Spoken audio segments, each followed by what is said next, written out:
안녕하세요. 저는 대학생 자녀들을 키우고 있는 40대 직장인입니다.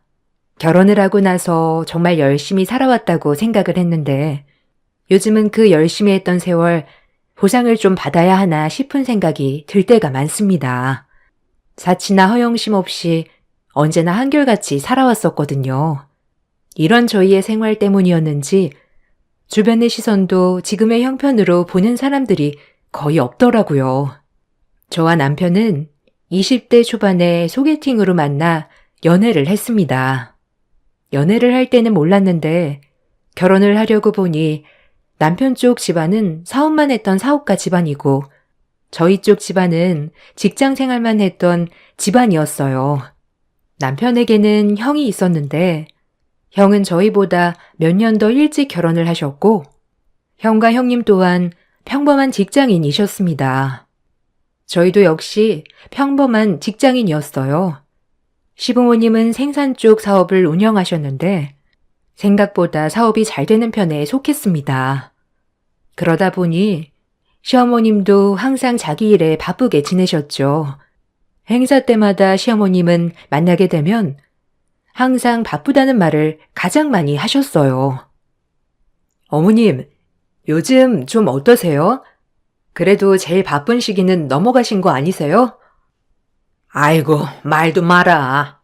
요즘 갑자기 일복이 터졌는데 눈코 뜰 새 없이 너무 바쁘다. 너네 온다고 하니까 겨우 시간 낸 거지. 아니었으면 꼼짝없이 일했지 뭐. 아휴, 그래도 쉬엄쉬엄 하세요, 어머님. 어머님, 아버님 연세도 있으신데 건강도 챙기셔야죠. 그래. 그래야 하는데 지금 일해서 튼튼하게 잘 잡아놔야 너네 아주버님이 물려받을 때 좀 수월하지 않겠니? 아, 사업은 아주버님 물려주시려고요? 아주버님도 그렇게 하시겠대요? 뭐 그냥 회사 다니겠다고는 했다마는 그래도 사업 물려받긴 해야 하지 않겠어? 이것도 가업이라면 가업인데 꼴랑 얼마 벌지 않는 월급으로 자식 둘 키우기는 넉넉하진 않으니까. 시어머님께서는 자신이 움직일 수 있을 때까지는 열심히 일을 하시겠다는 다짐이 강하셨어요. 바로 큰아들이 가업을 물려받아야 하기 때문이었죠.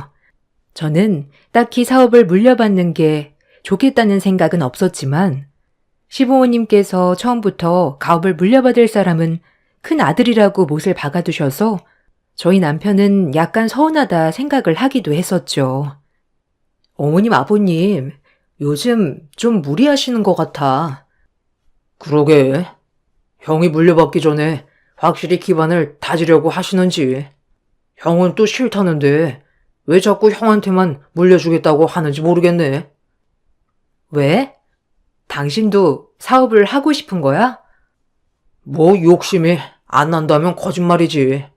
솔직히 우리도 자식 2명 키워야 하고 집도 지금 전세인데 언제 내 집 마련하나 싶기도 하고.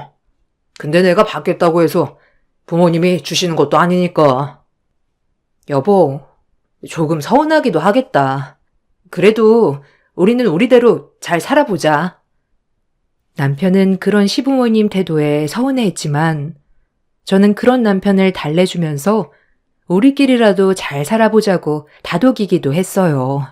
그러던 중 시아버님이 지병이 생기시게 되면서 몸이 급속도로 나빠지셨고 시어머님과 시아버님이 더 이상 일을 하시기 어려운 상황이 되었습니다. 처음 아주버님은 사업을 받지 않겠다고 이야기를 하셨지만 아주버님께서 다니시던 회사 사정이 나빠지게 되면서 자연스럽게 일을 그만두게 되었고 가업을 물려받게 되었어요. 형님은 아주버님이 가업을 물려받음과 동시에 일을 그만두셨습니다. 시부모님께서 기반을 잘 다져 놓으셨기 때문에 사업을 물려받은 후에도 별탈 없이 잘 운영이 되었죠.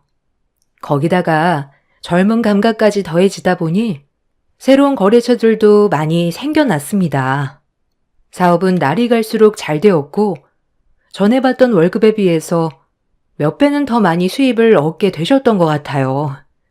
그때부터 아주버님 부부의 씀씀이가 커지게 되었습니다. 명절날이면 그 모습을 더욱 잘 볼 수 있었어요. 어머니, 아버지, 절 받으세요. 올해는 건강하시고 이번에는 명절 선물로 현금을 준비했습니다. 아이고, 이게 다 뭐니?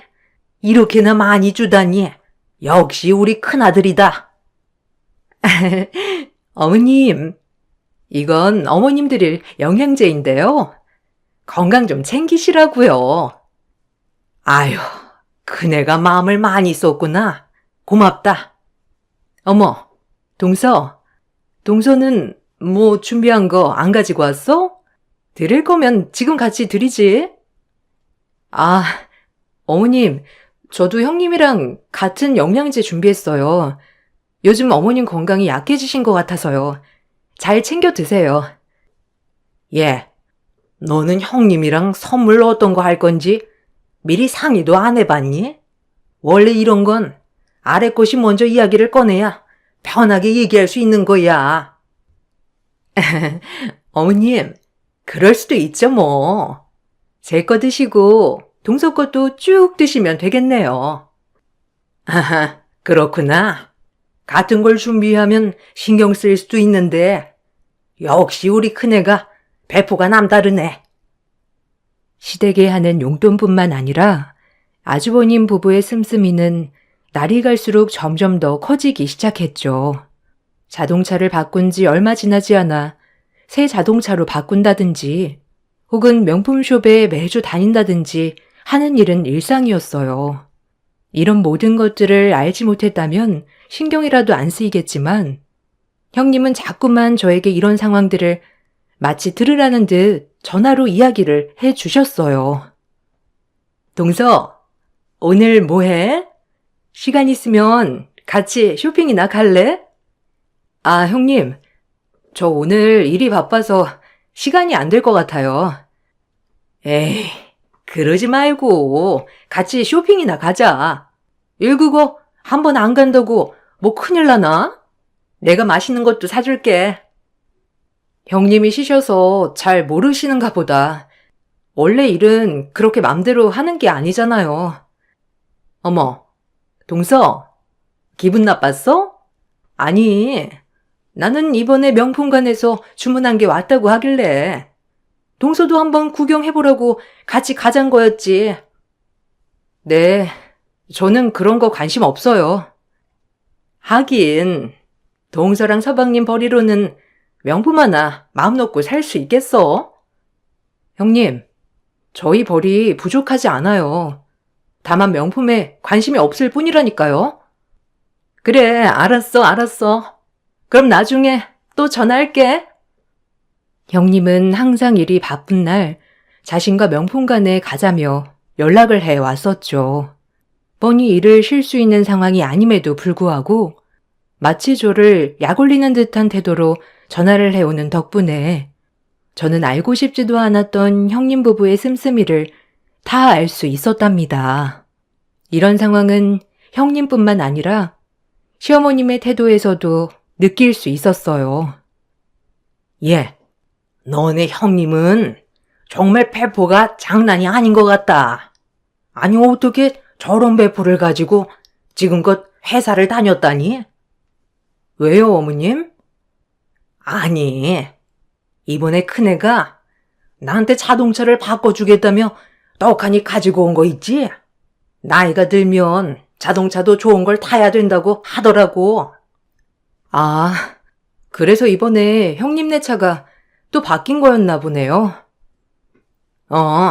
너도 알고 있었니? 난 또 나중에 알게 되면 네가 너무 배 아파할까봐 내가 말한 거다. 네? 제가 왜 배 아파해요? 아니, 그렇지 않니? 너네는 월급도 치꾸리만하게 받아서 겨우겨우 자식들 키워 살고 있는데 그네는 자동차도 척척 살 수 있고 이게 보이는 게 있으니 배가 아플 수밖에. 어머님, 저희 이런 거 배 안 아파요. 오히려 형님의 씀씀이가 걱정되죠. 이것 봐. 큰애네는 자기네 버는 만큼 알아서 잘 쓰고 있는데 너넨 그걸 모르니까 걱정되느니 어쩌느니 하는 거 아니니? 아, 어머님, 배 아플 게 따로 있지. 저희도 부족하지 않게 살고 있어요. 어머님 자꾸 그렇게 말씀하시니 서운하네요. 시모는 저를 만날 때면 형님의 씀씀이를 칭찬하시고 저희의 살림은 겨우겨우 풀칠하는 것으로 생각하시면서 비교를 하셨답니다. 그렇지만 저희 역시 중견급 기업에 10년 넘게 재직하고 있었기 때문에 부족한 살림은 아니었거든요. 처음 결혼할 때는 좋은 기업에서 둘 다 일을 하니 경제적으로 괜찮다고 말씀하셨던 시부모님은 어디로 갔는지 매번 큰아들 내외와 비교를 하시니 저희도 서운한 마음이 들기 시작했죠. 그러다가 형님은 자녀 2명이 초등학교를 졸업하자마자 유학을 함께 가게 되었습니다. 그렇게 아주버님은 남아서 사업을 운영하시고 형님은 자식들과 해외에서 거주를 하였죠. 매년 한국에 들어올 때마다 시댁 모임을 하게 되었는데 그때마다 형님은 기가 막히는 이야기만 쏟아내셨죠. 거기에 동조하는 건 시모였습니다. 어머, 동선에도 아이들 유학 한번 보내봐. 얼마나 좋은지 몰라. 한국 교육이랑은 차원이 다르다니까. 어릴 적에 가야 영어도 늘고 문화도 배우고 시야가 확 넓어져. 그렇지? 아유, 둘째네도 왜 안 보내고 싶겠니? 그래도 회사원 월급에 어떻게 유학까지 보내? 하긴 그렇죠. 동서도 참 마음 아프겠다, 그지? 어떤 게요? 유학을 못 보내서요? 저희 아이들은 여기서도 학원 안 다니면서도 전교 상위권에 드는데요. 에이, 국내에서 상위권이면 뭐해? 해외 대학 들어가면 그것만큼이나 스펙 되는 게 없는 거 알잖아. 그렇지. 지금 아무리 공부 잘해봤자 대학 들어갈 때를 잘해야 되는 거다, 너. 그래도 큰애야. 너무 그렇게 얘기하면 작은애가 속상해한다. 어머, 그렇겠죠? 미안해, 동서. 내가 눈치가 없었네. 동선에는 보내고 싶어도 못 보낼 텐데. 아니, 못 보내는 게 아니라 저희 아이들은 여기서도 잘한다니까요? 예. 됐다. 그만해. 오랜만에 보는 자리에서 그렇게 얘기할 건 또 뭐니? 형님은 은근히 저희를 무시했고 그런 형님에게 동조한 건 시어머니였습니다. 남편에게 말을 하니 남편도 여러 가지 고민을 하는 듯 했습니다.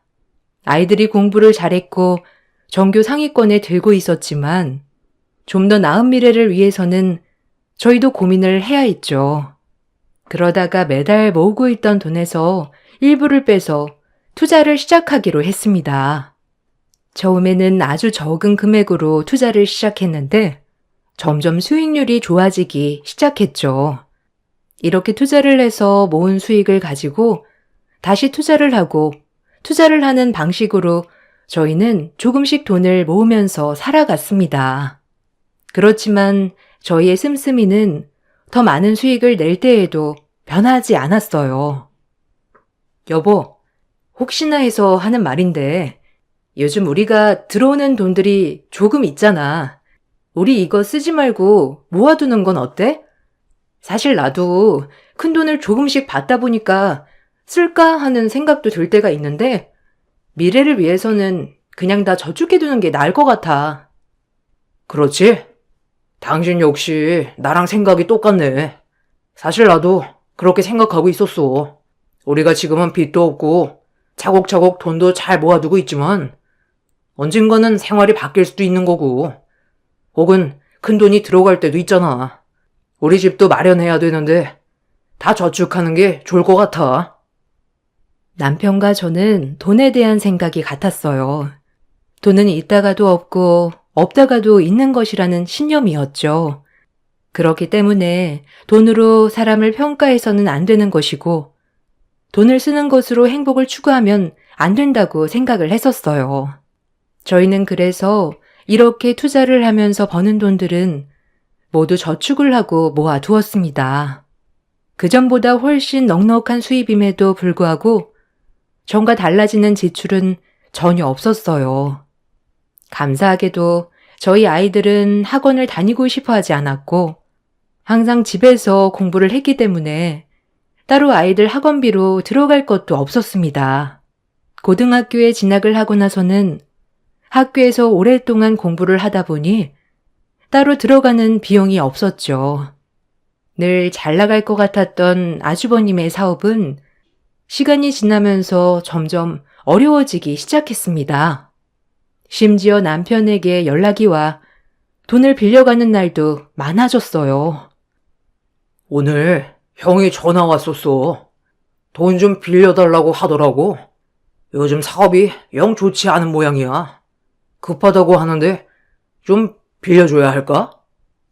얼마나? 근데 요즘에도 아주버님 자동차 새로 바뀌었던데 계속 잘 되시는 거 아니었어? 어머님은 며칠 전에도 아주버님이 뭘 사줬다면서 엄청 자랑을 하셨잖아. 그러게 말이야.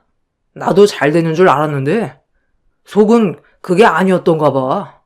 급하게 자금 막아야 할 게 있다며 연락이 왔네. 그렇게 심각한 상황이야?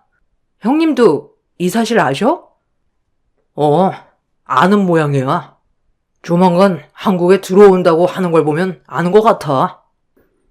남편에게 돈을 빌려가는 날이 많아지면서 해외에 있었던 형님은 자식들만 놔두고 우선 한국으로 다시 들어왔습니다.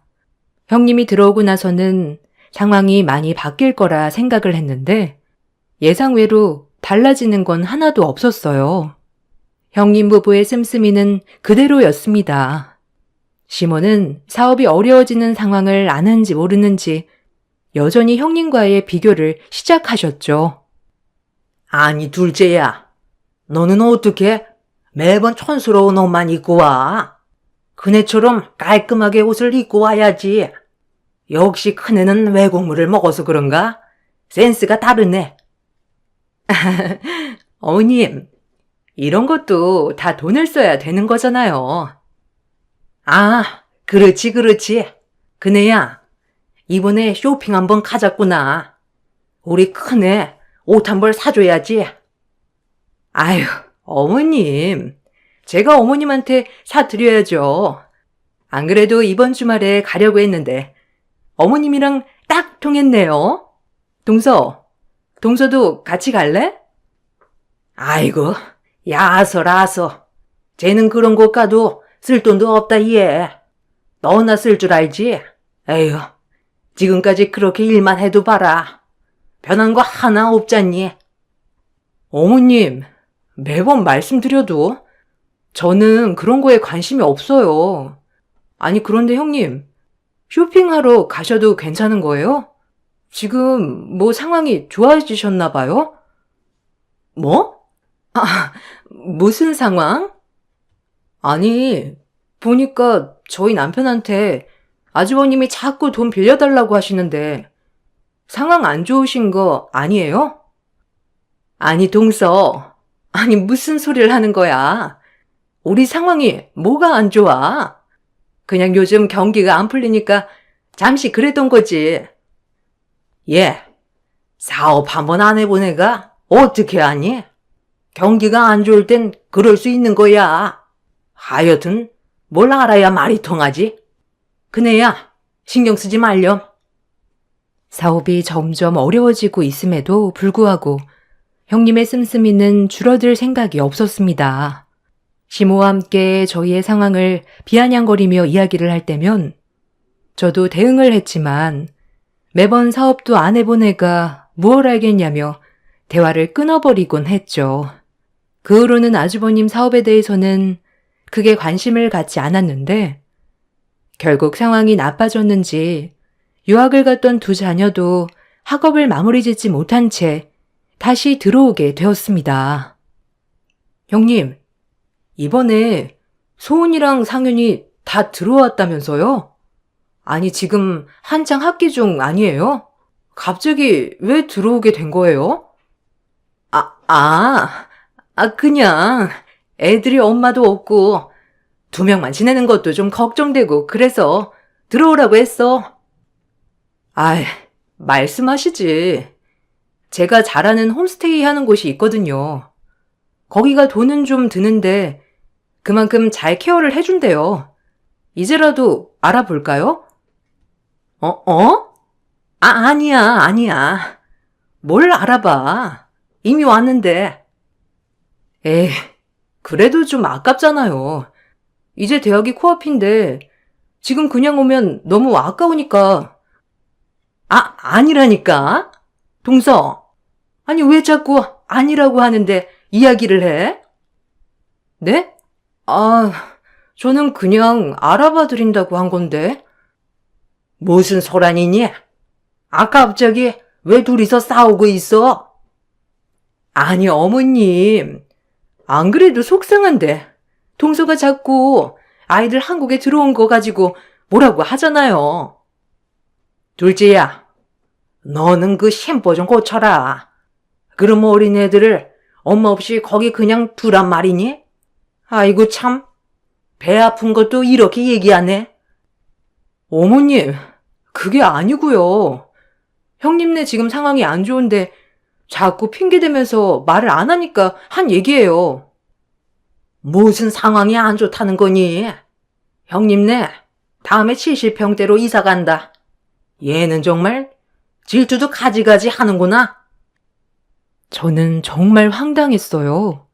당장 사업을 접어야 할지도 모른다고 했던 상황에서 70평대로 이사를 간다니, 이 상황에 그런 선택을 한다는 게 너무 어이가 없어 말이 나오지 않더라고요. 알고 보니까 현재 살고 있는 30평대 아파트가 좁고 낡아서 고급 70평대로 이사를 가는 거였어요. 당신 아주버님네 이사 가는 거 알아? 이번에 70평대로 이사 가신대. 나도 그것 때문에 황당하더라고. 형한테 물어보니 어쩔 수가 없대. 자기도 남들 시선도 있고 사업이야 곧 풀릴 것 같으니까 그냥 간다고 하는데 진짜 할 말이 없더라. 아니, 당신한테 지금까지 계속 돈 빌렸다 갚았다 빌렸다 갚았다 하는 거 아니었어?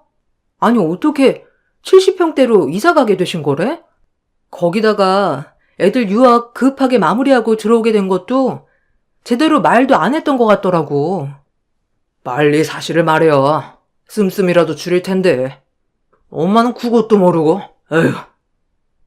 저와 남편은 이렇게 흘러가다가는 시댁 식구들이 빚더미에 앉는 건 아닌지 걱정이 되기 시작했어요.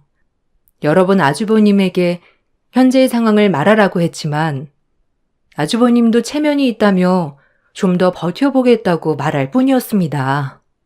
거기다가 형님도 모든 상황을 알고 있음에도 그 씀씀이는 줄어들지 않았죠. 그렇게 70평대 이사를 하고 나서 저희는 집들이를 가게 되었습니다. 시어머님께서는 집들이 선물로 건조기를 해 주셨더라고요. 어머님, 이사 선물로 건조기 해 주셨네요? 그래. 이번에 내가 고급형으로 하나 선물해줬다. 이런 거 들어오는데 아무거나 선물할 순 없잖니. 역시 형만한 아우 없다더니 이런 좋은 곳으로 이사까지 오고 정말 대견하다 대견해. 우리 큰애가 고생 많이 했지.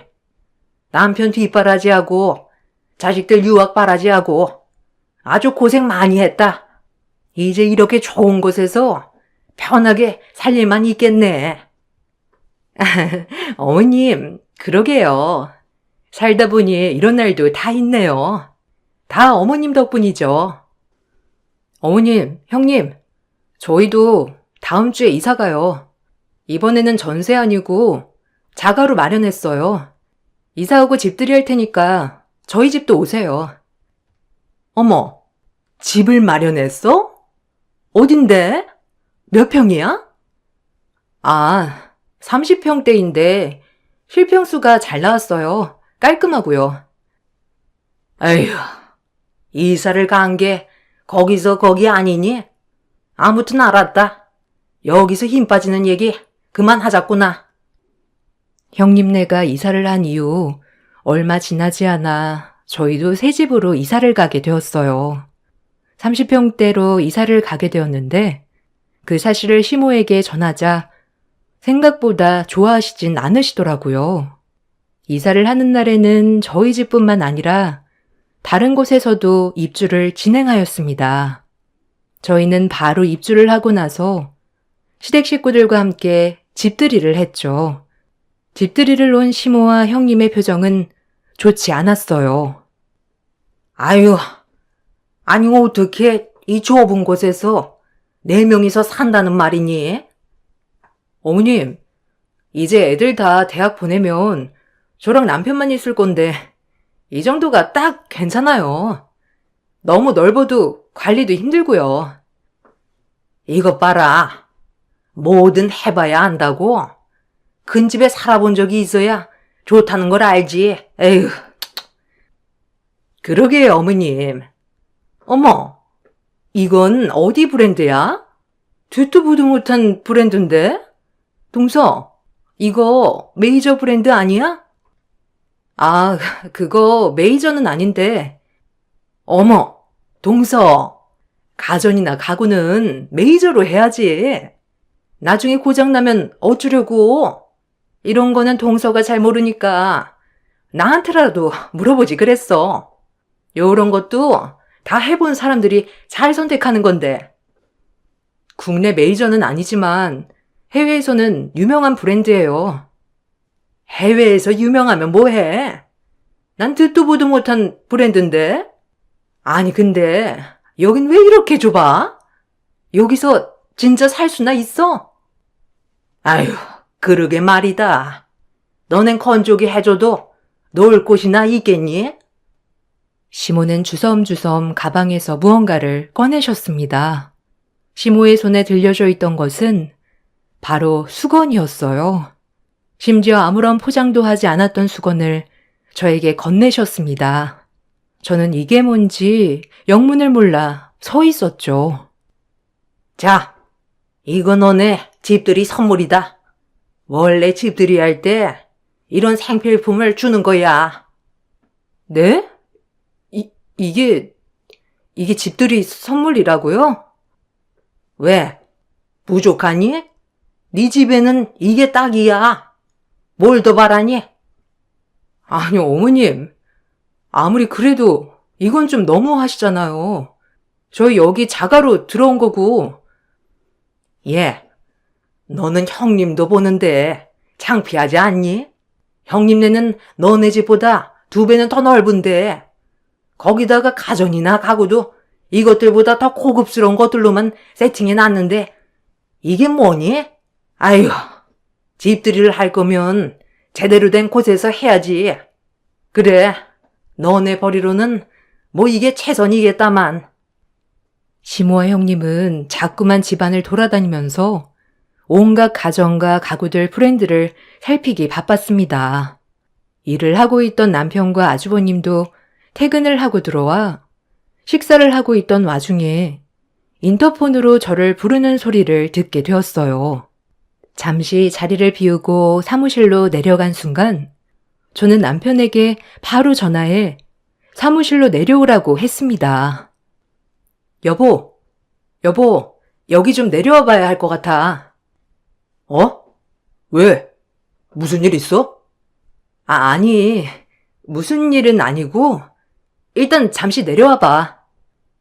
제 전화를 받고 남편은 불이 나게 뛰어 내려왔습니다. 남편이 갑자기 밖으로 나가자 시댁 식구들도 모두 같이 내려오게 되었죠. 현장에는 건물에 입주를 하는 사람들이 모여 깜짝 파티와 함께 선물을 전달해주기 위해 모여 있었습니다. 저와 남편은 너무나 놀라서 아무 말도 하지 못했죠. 그러자 입주자 대표 중 한 분이 저희에게 다가와 고마움을 표시했습니다. 사장님, 저희가 정말 여러 곳 이사 다녀봤지만 여기만큼 입주 환영해주는 곳 못 봤습니다. 경기가 어려워 전세금도 낮춰주시고 저희가 감사한 마음에 준비한 선물이니 받아주세요. 네? 아니에요. 그러려고 한 게 아니었는데. 다들 오늘 입주는 잘 하셨나요? 저희는 오늘 간단하게 집들이를 하고 있어서요. 아이고, 저희가 그것도 모르고 깜짝 파티를 준비했네요. 정말 감사합니다. 여기서 오랫동안 잘 사셨음 저희가 더 행복하죠. 제 말에 시댁 식구들은 모두 깜짝 놀랐습니다. 저희가 들어온 건물은 바로 저희가 지어 올린 건물이기 때문이었어요. 그동안 모은 돈을 가지고 저희는 땅을 사고 건물을 올렸습니다. 생각보다 투자가 잘 되어서 작게나마 건물을 올릴 수 있게 된 것이었죠. 건물을 올릴 때에도 인테리어에 모든 정성을 쏟아서 설계를 했고 입주하는 주민들에게도 입주 선물을 준비했습니다. 이런 모습에 감동을 했던 입주민들이 직접 모아 선물을 준비했던 것입니다. 집으로 돌아오고 시모아 형님은 어떻게 된 일인지 묻기 바빴습니다. 아니, 이게 무슨 소리냐? 여기 건물이 너네 건물이라고? 네, 그렇게 됐어요. 그동안 좀 모은 것도 있었고요. 아무리 그래도 동서, 지금까지 10년 넘게 같은 차 타고 다니고, 거기다가 명품이나 그런 것도 하나도 없었잖아. 그런데 어떻게 집을 지어서, 아니 건물을 올릴 수가 있어? 지금 거짓말 하는 거 아니야? 형님, 아무리 거짓말을 해도 어떻게 이걸 거짓말을 해요? 그럼 저 사람들 다 섭외해서 온 거란 말씀이세요? 아니, 그렇잖아. 지금까지 뭐 티 한 번 안 내다가 갑자기 짠 하고 내 건물이다 하는데. 형님, 저희가 왜 아꼈겠어요? 다 이렇게 미래를 위해서 아낀 거지. 그럼 이게 정말 니네 건물이라는 거야? 네, 어머님. 저랑 남편 건물이에요. 시모아 형님의 표정은 정말 큰 충격을 받은 것처럼 보였어요. 특히나 형님은 아무런 말도 하지 않은 채 식사 자리를 끝내고 부랴부랴 집으로 돌아갔죠. 며칠 후 아주버님은 더 이상 사업이 어려워진 것을 어머님께 숨길 수 없다 생각을 했는지 어머님께 모든 사실을 털어놓으신 듯 했어요. 그때부터 시어머니는 저희에게 전화와 아주버님을 도와달라며 말씀하셨답니다. 얘 작은 애야. 아무리 그래도 근형이 잘 돼야 가정이 평안한 거다. 너네는 앞으로 다닐 직장도 있고 자식들도 다 키웠잖니. 그 건물명이 근형 앞으로 잠깐만 돌려서 힘든 것만 좀 풀어보자꾸나. 아니면 건물 담보 좀 잡아다오. 네? 어머님, 저는 그렇게 못해드려요. 그동안 저랑 저희 남편, 아주버님 네랑 차별당하고 비교당하면서 살았는데 아끼고 아껴 지은 건물을 아주버님께 달라니요? 어머님 생각이신 거예요? 그래, 내 생각이다. 너흰 그냥 그 집 하나만 있으면 되지 않니? 그 집 명의는 너한테 줄 테니까 그냥 나머지만 달라는 건데 가족인데 그게 어렵니? 어머님, 진짜 이건 너무하신 것 같아요. 아무리 가족이어도 이건 아니죠.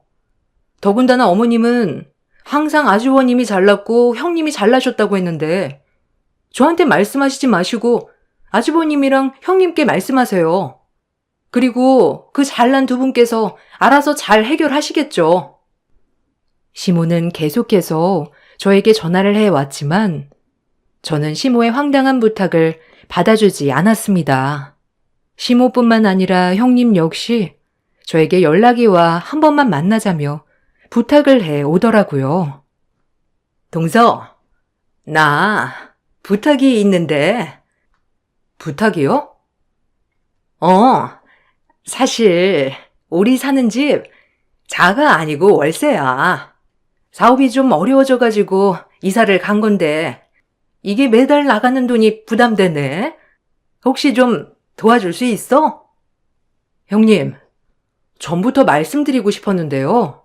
이제는 좀 형편에 맞게 사셔야 될 것 같아요. 막말로 지금 다 정리해도 힘든 상황인데 형님네는 차도 계속 바꾸고 집도 형편에 안 맞는 곳으로 사시는 거잖아요.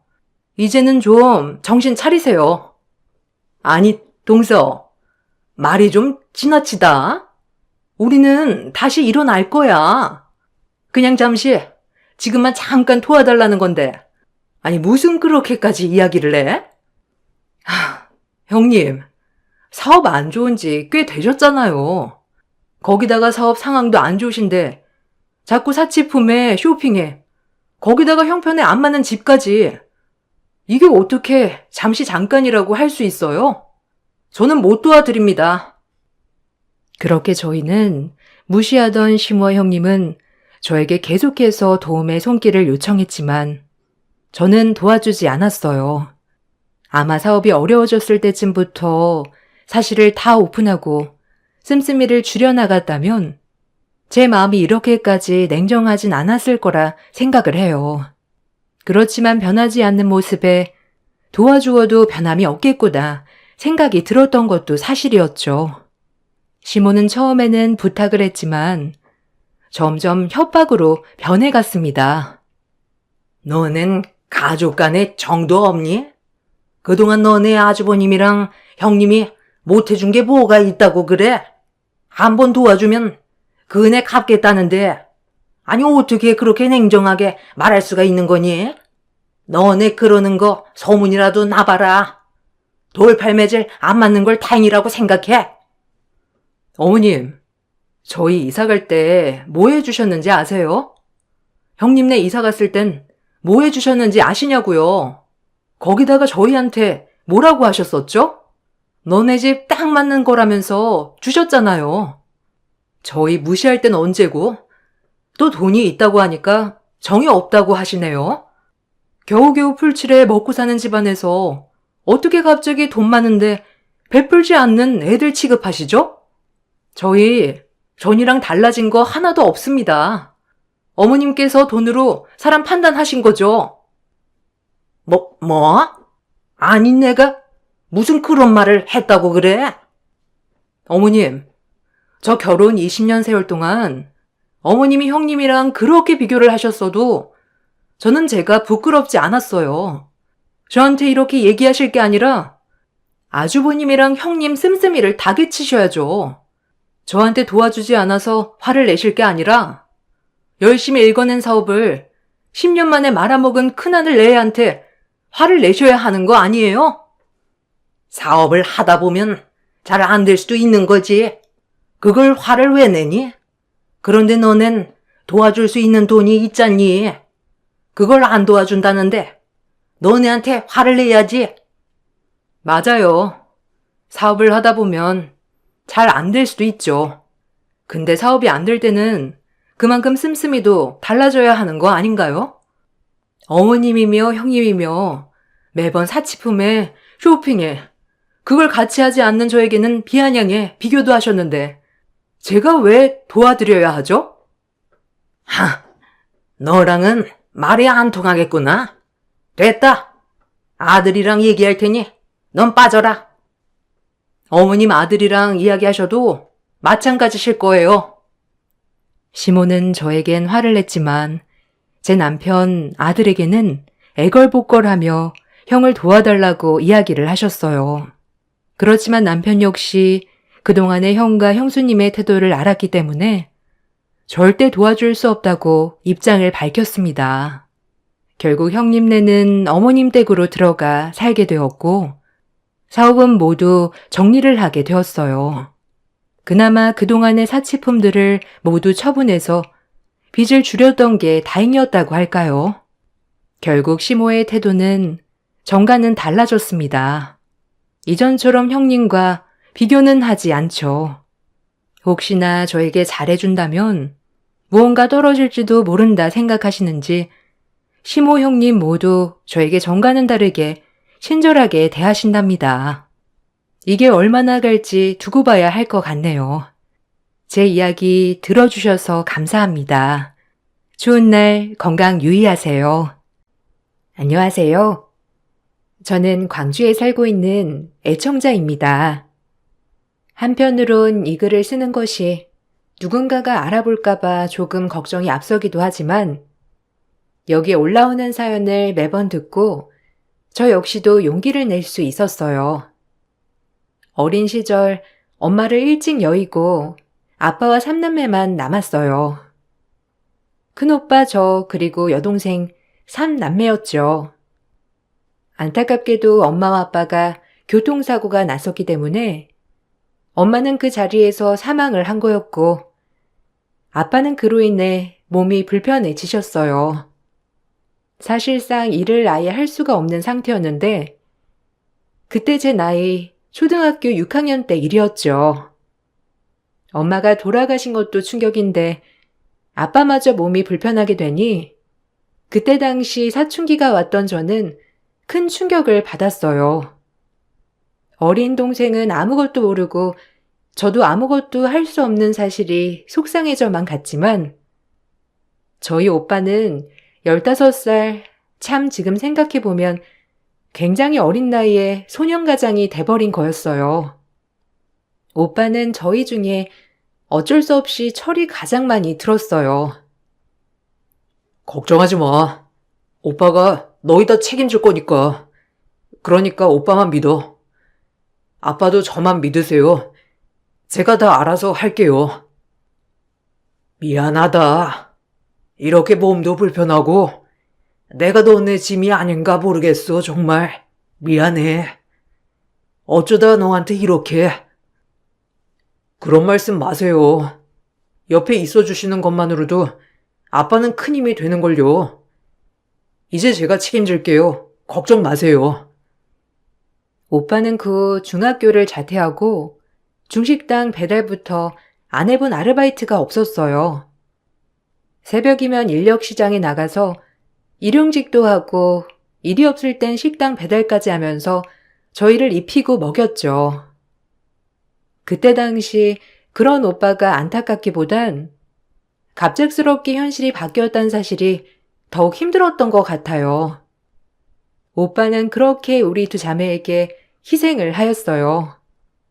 본인은 안 입고 안 먹더라도 저희가 사야 하는 것, 필요한 것들은 부족한 것 없이 사주었고 행여라도 엄마 없는 소리를 들을까봐 매번 피곤한데도 불구하고 저희가 깨끗해 보이도록 항상 옷가지를 깨끗이 빨아주었어요. 사실상 저희의 엄마나 마찬가지였지요. 그런 오빠의 품에서 저희 자매는 대학도 가고 취업도 했습니다. 어린 시절 많이 힘들었지만 마음속 한편엔 오빠에 대한 고마움이 컸어요. 나도 이제 취직하고 결혼하는 거니까 오빠도 이제 우리 걱정하지 마. 이제 와서 늦은 걸 수도 있지만 이제 오빠가 하고 싶은 거 하면서 행복하게 살아. 우리에 대한 죄책감은 접어두고, 알겠지? 이젠 우리가 더 잘할게, 오빠. 너무 고마웠어. 어떻게 그래. 아직도 물가에 내놓은 애 같은데. 전서방이 너한테 잘해야 할 텐데. 오빠는 그것도 걱정이다.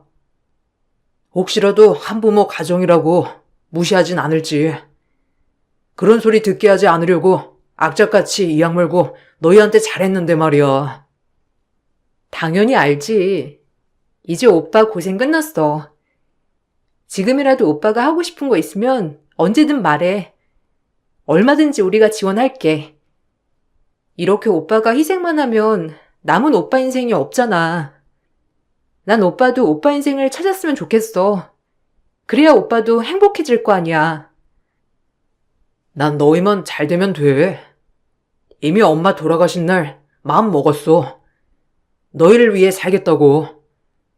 그리고 너희 시어머니 되실 분 보통이 아니시던데 따로 너한테 별 말씀은 없는 거지? 사실 그것도 매우 걱정되긴 해. 우리가 아무리 열심히 살았다고 해도 사연 있는 집 좋아할 사람들은 없으니까. 무작정은 아니지만 시어머니도 이해해주고 그래야 돼. 알겠지? 오빠는 너 믿는다. 당연하지. 다행히 재욱 씨랑 비슷하셔. 오히려 엄마 없이 컸다고 안쓰러워 하시는걸? 내 걱정은 이제 넣어두고 오빠도 이제 좋은 사람 만나야지. 제가 취업도 하고 결혼을 한다고 했을 때 오빠가 가장 걱정했던 것이 제가 혹시라도 시댁에 한부모 가정이라고 무시당하진 않을까 하는 것을 가장 걱정하였어요. 하지만 정말 힘든 환경에서도 저희를 위해 희생한 오빠에게 이런 것들을 절대 내색할 수는 없었습니다. 사실 결혼은 허락받았지만 시어머니는 결혼을 허락하는 순간까지도 저를 마음에 들어하지 않았거든요. 어머님은 원래 이미 점찍어둔 신부감이 있다고 했지만 남편이 한사코 거절을 했다고 했어요. 그로 인해서 그런지 저를 더 눈에 차지 않아 하셨는데 제가 남편과 그 여자 사이를 갈라놨다고 생각을 하시면서 속상하게도 제 탓을 많이 하셨거든요. 남편 집도 그렇게 부유하진 않았지만 오래 일했던 식당이 있어서 그곳에서 꽤 오래 일을 했다고 했죠.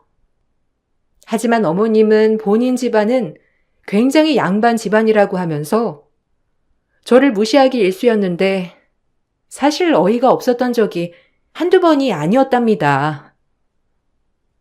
정상인 여자를 데리고 오랬더니 엄마도 없어. 아빠는 불구야.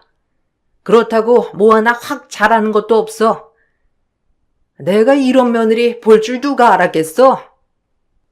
내 주변 사람들이 들으면 놀래 기겁할 일이야. 알겠니?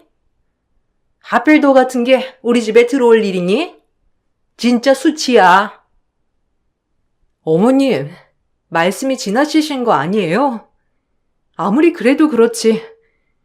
제가 마음에 안 드시는 거 어쩔 수 없는 문제지만 아무리 어머님이라도 저희 가족 그렇게 비하하시는 거 못 참아요. 그러니까 말조심 좀 부탁드립니다. 제발요. 말이라도 못하면 그나마 털 밉지. 피해망상이 있어서 그래 네가 모르겠니? 그래서 평범한 가정을 원한 건데 재욱이는 내가 골라준 짝이랑 결혼을 했어야지. 왜 하필이면 골라도 이런 애를 골라? 난 또 내가 소개해준 아가씨보다 얼마나 잘난 아가씨인가 기대했는데 에휴, 꼴랑 진짜 내 길을 의심했다니까. 엄마도 없고 불구아비에 딸린 형제들만 줄줄이. 아유, 속상해. 비록 불우한 가정에서 자랐지만 단 한 번도 부끄럽다고 생각한 적 없어요. 그러니까 어머님, 제 앞에서 말씀 좀 조심해 주세요. 시어머니는 늘 평범을 강조하셨지만 솔직히 제 가정사가 평범은 아니었기 때문에 사실상 어머님이 많이 미워하셨어요. 그럼에도 불구하고 친정 오빠한테만큼은 이런 모습을 절대 보여주고 싶지 않았고 남편을 많이 사랑했기 때문에 결혼을 진행했습니다. 가정을 꾸리고 살아보니 오빠가 우리한테 얼마나 희생을 한지 알 것 같더라고요. 본인이 하고 싶은 걸 다 포기하면서 저에게 희생한 게 솔직히 쉬운 일이 아니라는 걸 결혼하고 많이 깨달았고 그러면서 더 철이 들었던 것 같아요. 그리고 결혼을 하고 나니 오빠에게 더더욱 고맙더라고요. 지금 이렇게 사회생활하는 것도 힘든데 그 어린 나이부터 오빠가 우리를 위해 희생했다는 게 마음이 아팠어요. 그러면서 우리만 이렇게 행복할 순 없었기 때문에 더더욱 오빠를 꼭 행복하게 해주겠다고 생각이 들었어요. 많은 빚을 갚을 순 없겠지만 그래도 오빠도 꼭 본인의 인생을 찾았으면 좋겠다는 생각이 정말 많이 들었어요. 난 오빠한테 정말 잘하고 싶어. 친정 부모님 대신에 모든 걸 다 해줬고 지금까지 본인을 위한 삶이 없잖아. 오빠가 정말 이제 본인의 인생을 찾아서 살길 바래. 그러도록 나도 노력할 거고. 그러니까 당신도 우리 오빠한테 잘했으면 좋겠어. 그래, 얘기 들어보면 형님 정말 대단하시지. 걱정 마. 내가 더 형님한테 잘할게. 당신한테 이렇게 해줬는데 내가 잘해야지. 그러니까 당신도 걱정 마. 그리고 우리 엄마가 너한테 상처 주는 것도 미안해. 사실 그러면 안 되는데 엄마가 워낙 보수적이기도 하고 주변 사람 의식도 많이 하시는 분이라 그래. 내 엄마지만 너한테 진짜 미안하다. 면목이 없지 뭐. 아니야. 어머님 그러시는 거 이해해. 뭐 어쩔 수 없지. 내가 어머님 마음에 더 들도록 노력할게. 그러니까 자기도 신경 쓰지 마. 엄마한테도 내가 잘 말할게. 워낙 말이 안 통하시지만. 그러니까 조금만 더 참자. 알겠지? 내가 더 잘할게. 남편은 항상 저의 편이었어요. 제가 결혼을 하고 2년 정도 지났나 싶었을 때 여동생도 결혼을 한다고 했고 여동생도 결혼을 준비하다 보니 저와 오빠가 신경 쓸 것이 한두 가지가 아니었죠. 그럼에도 불구하고 오빠는 막내 여동생 주눅들게 할 수 없다며 최선을 다해 결혼을 준비해 주었습니다. 저 역시 이제 일도 하고 오빠에게 부담을 조금이라도 덜어주고 싶어 여동생이 혼수를 해주려고 했었지만 이 사실을 알고 시어머니는 노발대발 난리가 났어요. 절대 안 된다는 식이었고 감히 본인 아들이 피땀 흘려 번 돈으로 친정을 배불릴 수 없다는 것이었어요. 저도 나름 일을 했기 때문에 절대적으로 남편의 도움을 받지 않을 건데도 어머님은 지레 짐작하시며 펄쩍 뛰셨어요. 어떻게 생각하면 저럴지 어이가 없으면서도 웃기더군요. 네가 미쳤지? 네 동생 시집 가는데 왜 네가 혼수를 내줘? 너네 아빠가 불구인 거 내가 피해를 받아야겠니? 아, 제가 제 돈으로 동생 혼수 하나 해주겠다고 하는 게 잘못인가요? 언니로서 선물해주고 싶어서 그러는 건데요. 우리 재욱이 돈 들어갔을 줄 누가 알아? 너한테 간단한 혼수 하나라도 우리 아들 피와 땀이 들어간 걸 수도 있잖니? 절대 아니라고요. 제가 왜 재욱 씨한테 이런 민폐를 끼치겠어요. 절대 아니니까 걱정 놓으세요. 어머님 말만 따라 저희 딱 3남매 서로 아껴주며 자랐어요. 이럴 때 아니면 언제 언니 노릇 하겠어요. 그러니까 왈가왈부 안 하셨으면 좋겠습니다. 이래서 없이 사는 것들이랑 상종을 하면 안 되지. 시집을 갔으면 출가 외인인 거지. 친정에다가 그렇게 바리바리 싸들고, 에휴. 너 정말 마음에 안 들어. 내가 결혼도 어쩔 수 없이 허락했다만 이럴 일이 있을까봐 싫었던 거야. 알겠니? 대바라진 것 같으니라고. 재욱이가 그때 내가 주선한 아가씨랑 결혼했으면 이런 꼴은 안 당할 텐데. 정말 어이가 없으면서 기가 막힌다 아주. 어쩌다 너 같은 게. 없이 자라고 힘들었지만 저 정말 귀한 딸이거든요. 어머님 말씀 좀 제발 그렇게 좀 하지 마세요. 진짜 그래도 며느리인데 절 이렇게 깎아내리는 게 그렇게도 좋으세요? 저 깎아내리면 어머님한테 얻어지는 게 뭔데요? 제발 그만하시라고요. 아무리 얘기해도 씨알도 안 먹혔어요. 하지만 제가 번 돈 제 동생 혼수는 꼭 해주고 싶었고 그리하여 전 동생에게 냉장고를 하나 선물해 주었습니다. 그 사건의 발단을 시작으로 시어머니의 구박은 점점 더 심해졌고 주말마다 저희 집에 일부러 오시더라고요. 제가 동생한테 쓴 돈이 무조건적으로 남편 주머니에서 나올 거란 생각했던 어머님은 주말마다 오셔서 아주 대놓고 저를 부려 먹으셨습니다.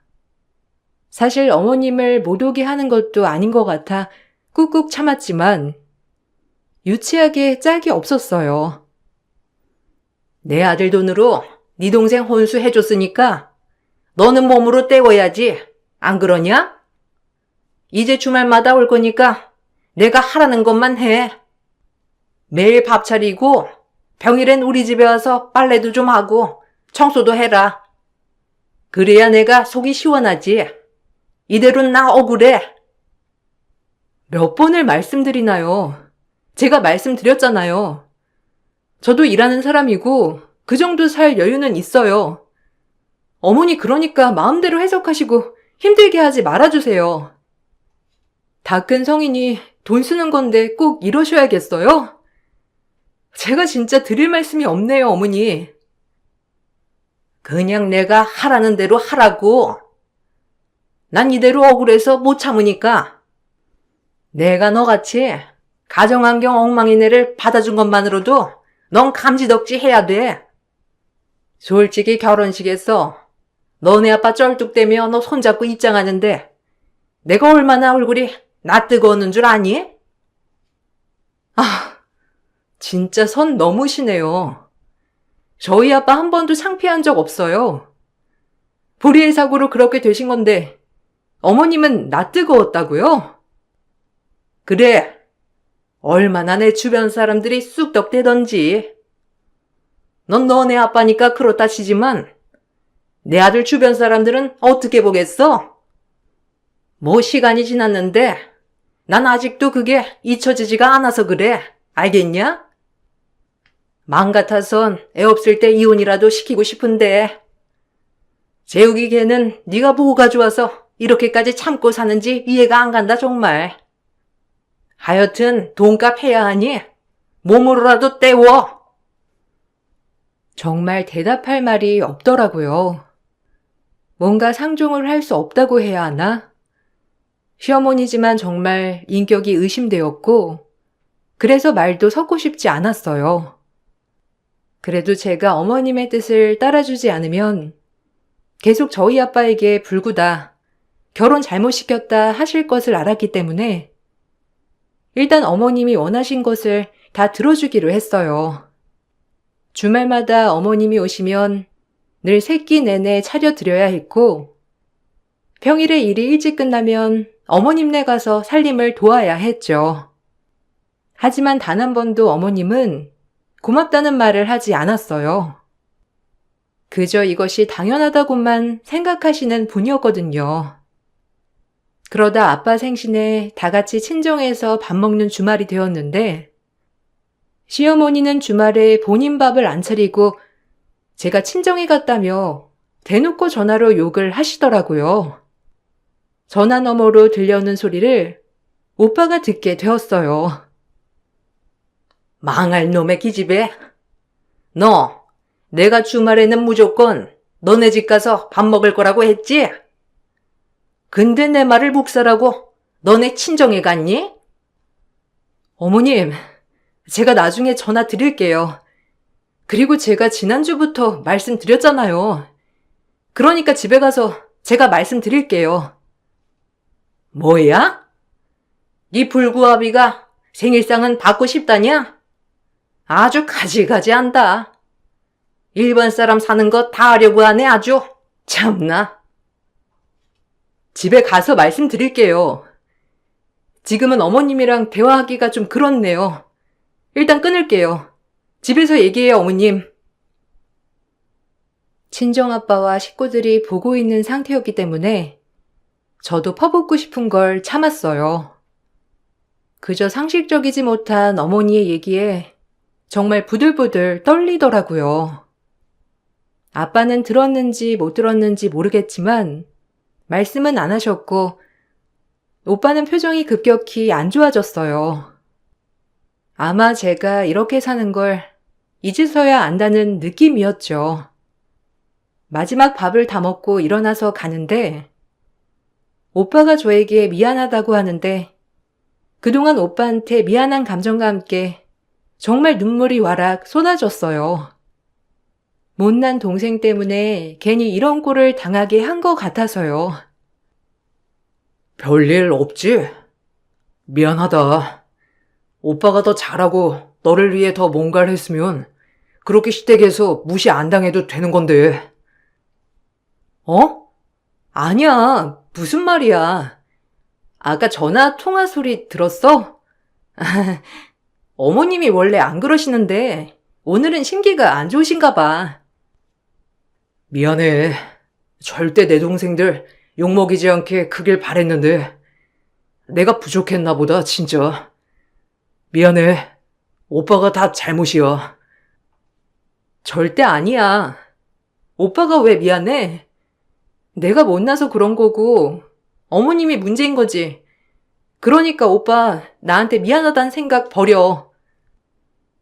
그런 일이 있고 나서 전 집에 와 얼마나 울었는지 몰라요. 그리고 시어머니에게 모든 걸 다 따졌습니다. 시어머니는 오히려 잘 됐다는 식으로 비꼬았고 정말이지 인간 말종 같다는 생각이 들었지만 남편이 대신 화를 내주었기 때문에 참았어요. 불구아비? 말씀 다시 해보세요. 그놈의 불구. 어머님은 정신 상태가 불구 아닌가요, 그럼? 어떻게 막말을 그렇게 해요? 뭐야? 아, 참. 그래. 그래도 네 아비 그거 들었으면 됐다. 아주 통쾌해. 염치가 있으면 출가인 딸을 왜 불러, 왜? 엄마, 그만 좀 해. 진짜 왜 그래, 창피하게. 원래도 이런 사람이었어요? 내가 현미 보기 진짜 수치스러워. 엄마 그럴 때마다. 내가 틀린 말 했니? 맞잖아. 왜 하필 저런 애야?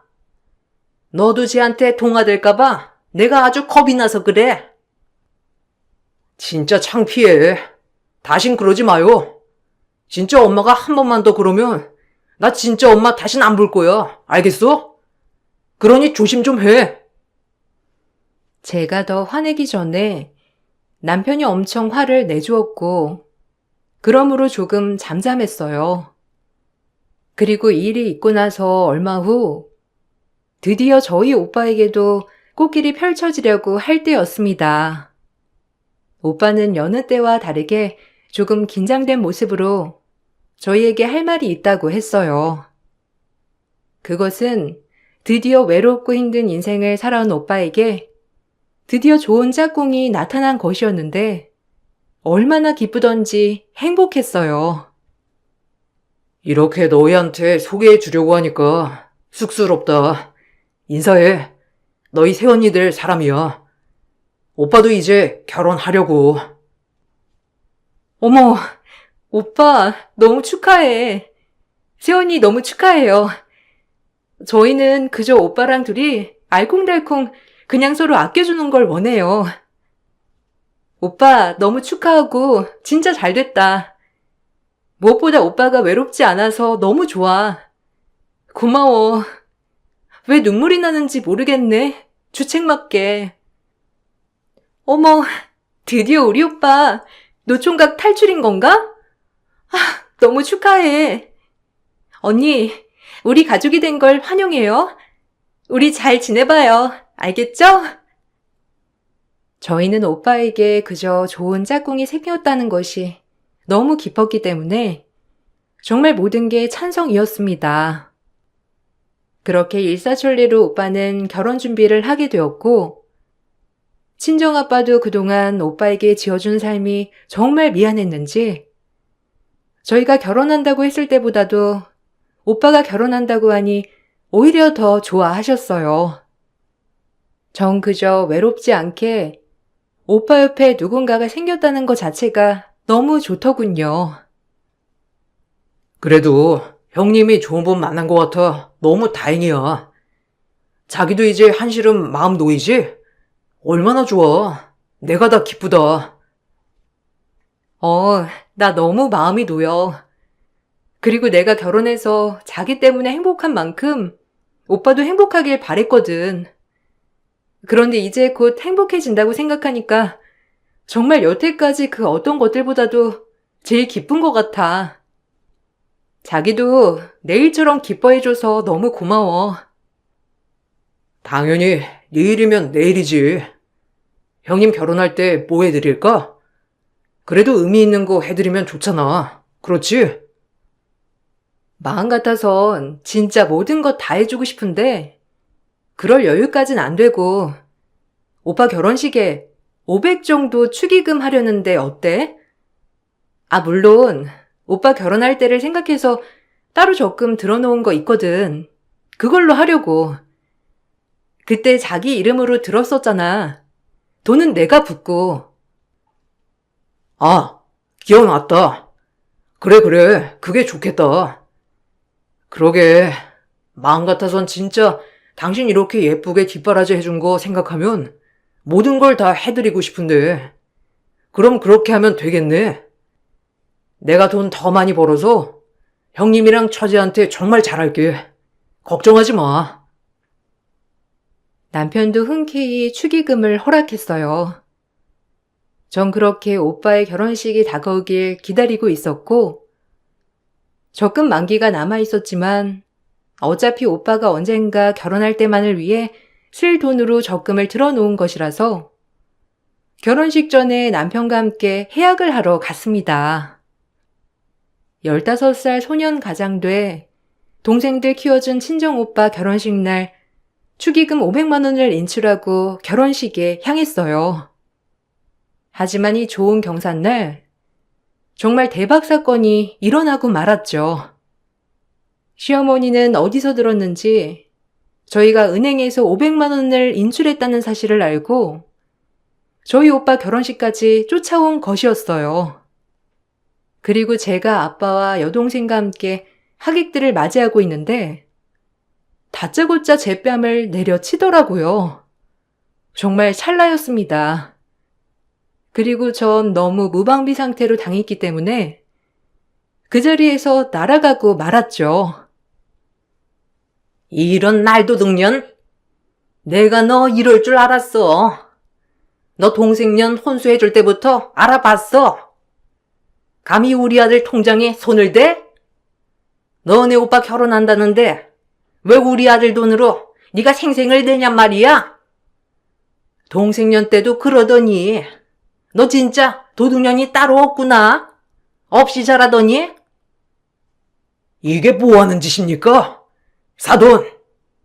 제가 아무리 사돈 눈에 병풍 같아도 어떻게 아비 못 앞에서 제 딸한테 이러실 수 있어요? 뭐예요? 당신은 빠져. 애들 크는 동안 뭐 하나 보탬도 안 되는 노인네가 뭘 나서길. 야, 이 도둑년아, 얘기해봐. 막말 그만해요, 제발. 당신은 뭐가 그렇게 잘났길래 나한테 이래? 나 진짜 당신 절대 용서 안 할 거야. 지금 이러는 거 후회할 거야. 얼씨구, 후회 같은 소리 하네. 내가?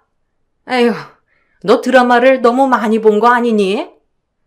네가 나한테 무슨 수로 복수하려고? 너무 당황했지만 참을 수가 없더라고요. 그 자리에서 일어나자마자 저 역시 시어머니에게 뺨을 세차게 날려 버렸습니다. 그리고 저 역시 시어머니에게 퍼붓기 시작했고, 저와 시어머니가 서로에게 퍼붓고 있을 그때 시모의 말년 인생에 기막힌 반전이 펼쳐지고 말았죠. 오빠가 결혼할 신부, 즉 제 새언니가 신부 대기실을 가다가 저희 모습을 본 것이었어요. 그 후로 이야기는 완전 반전이 되었습니다.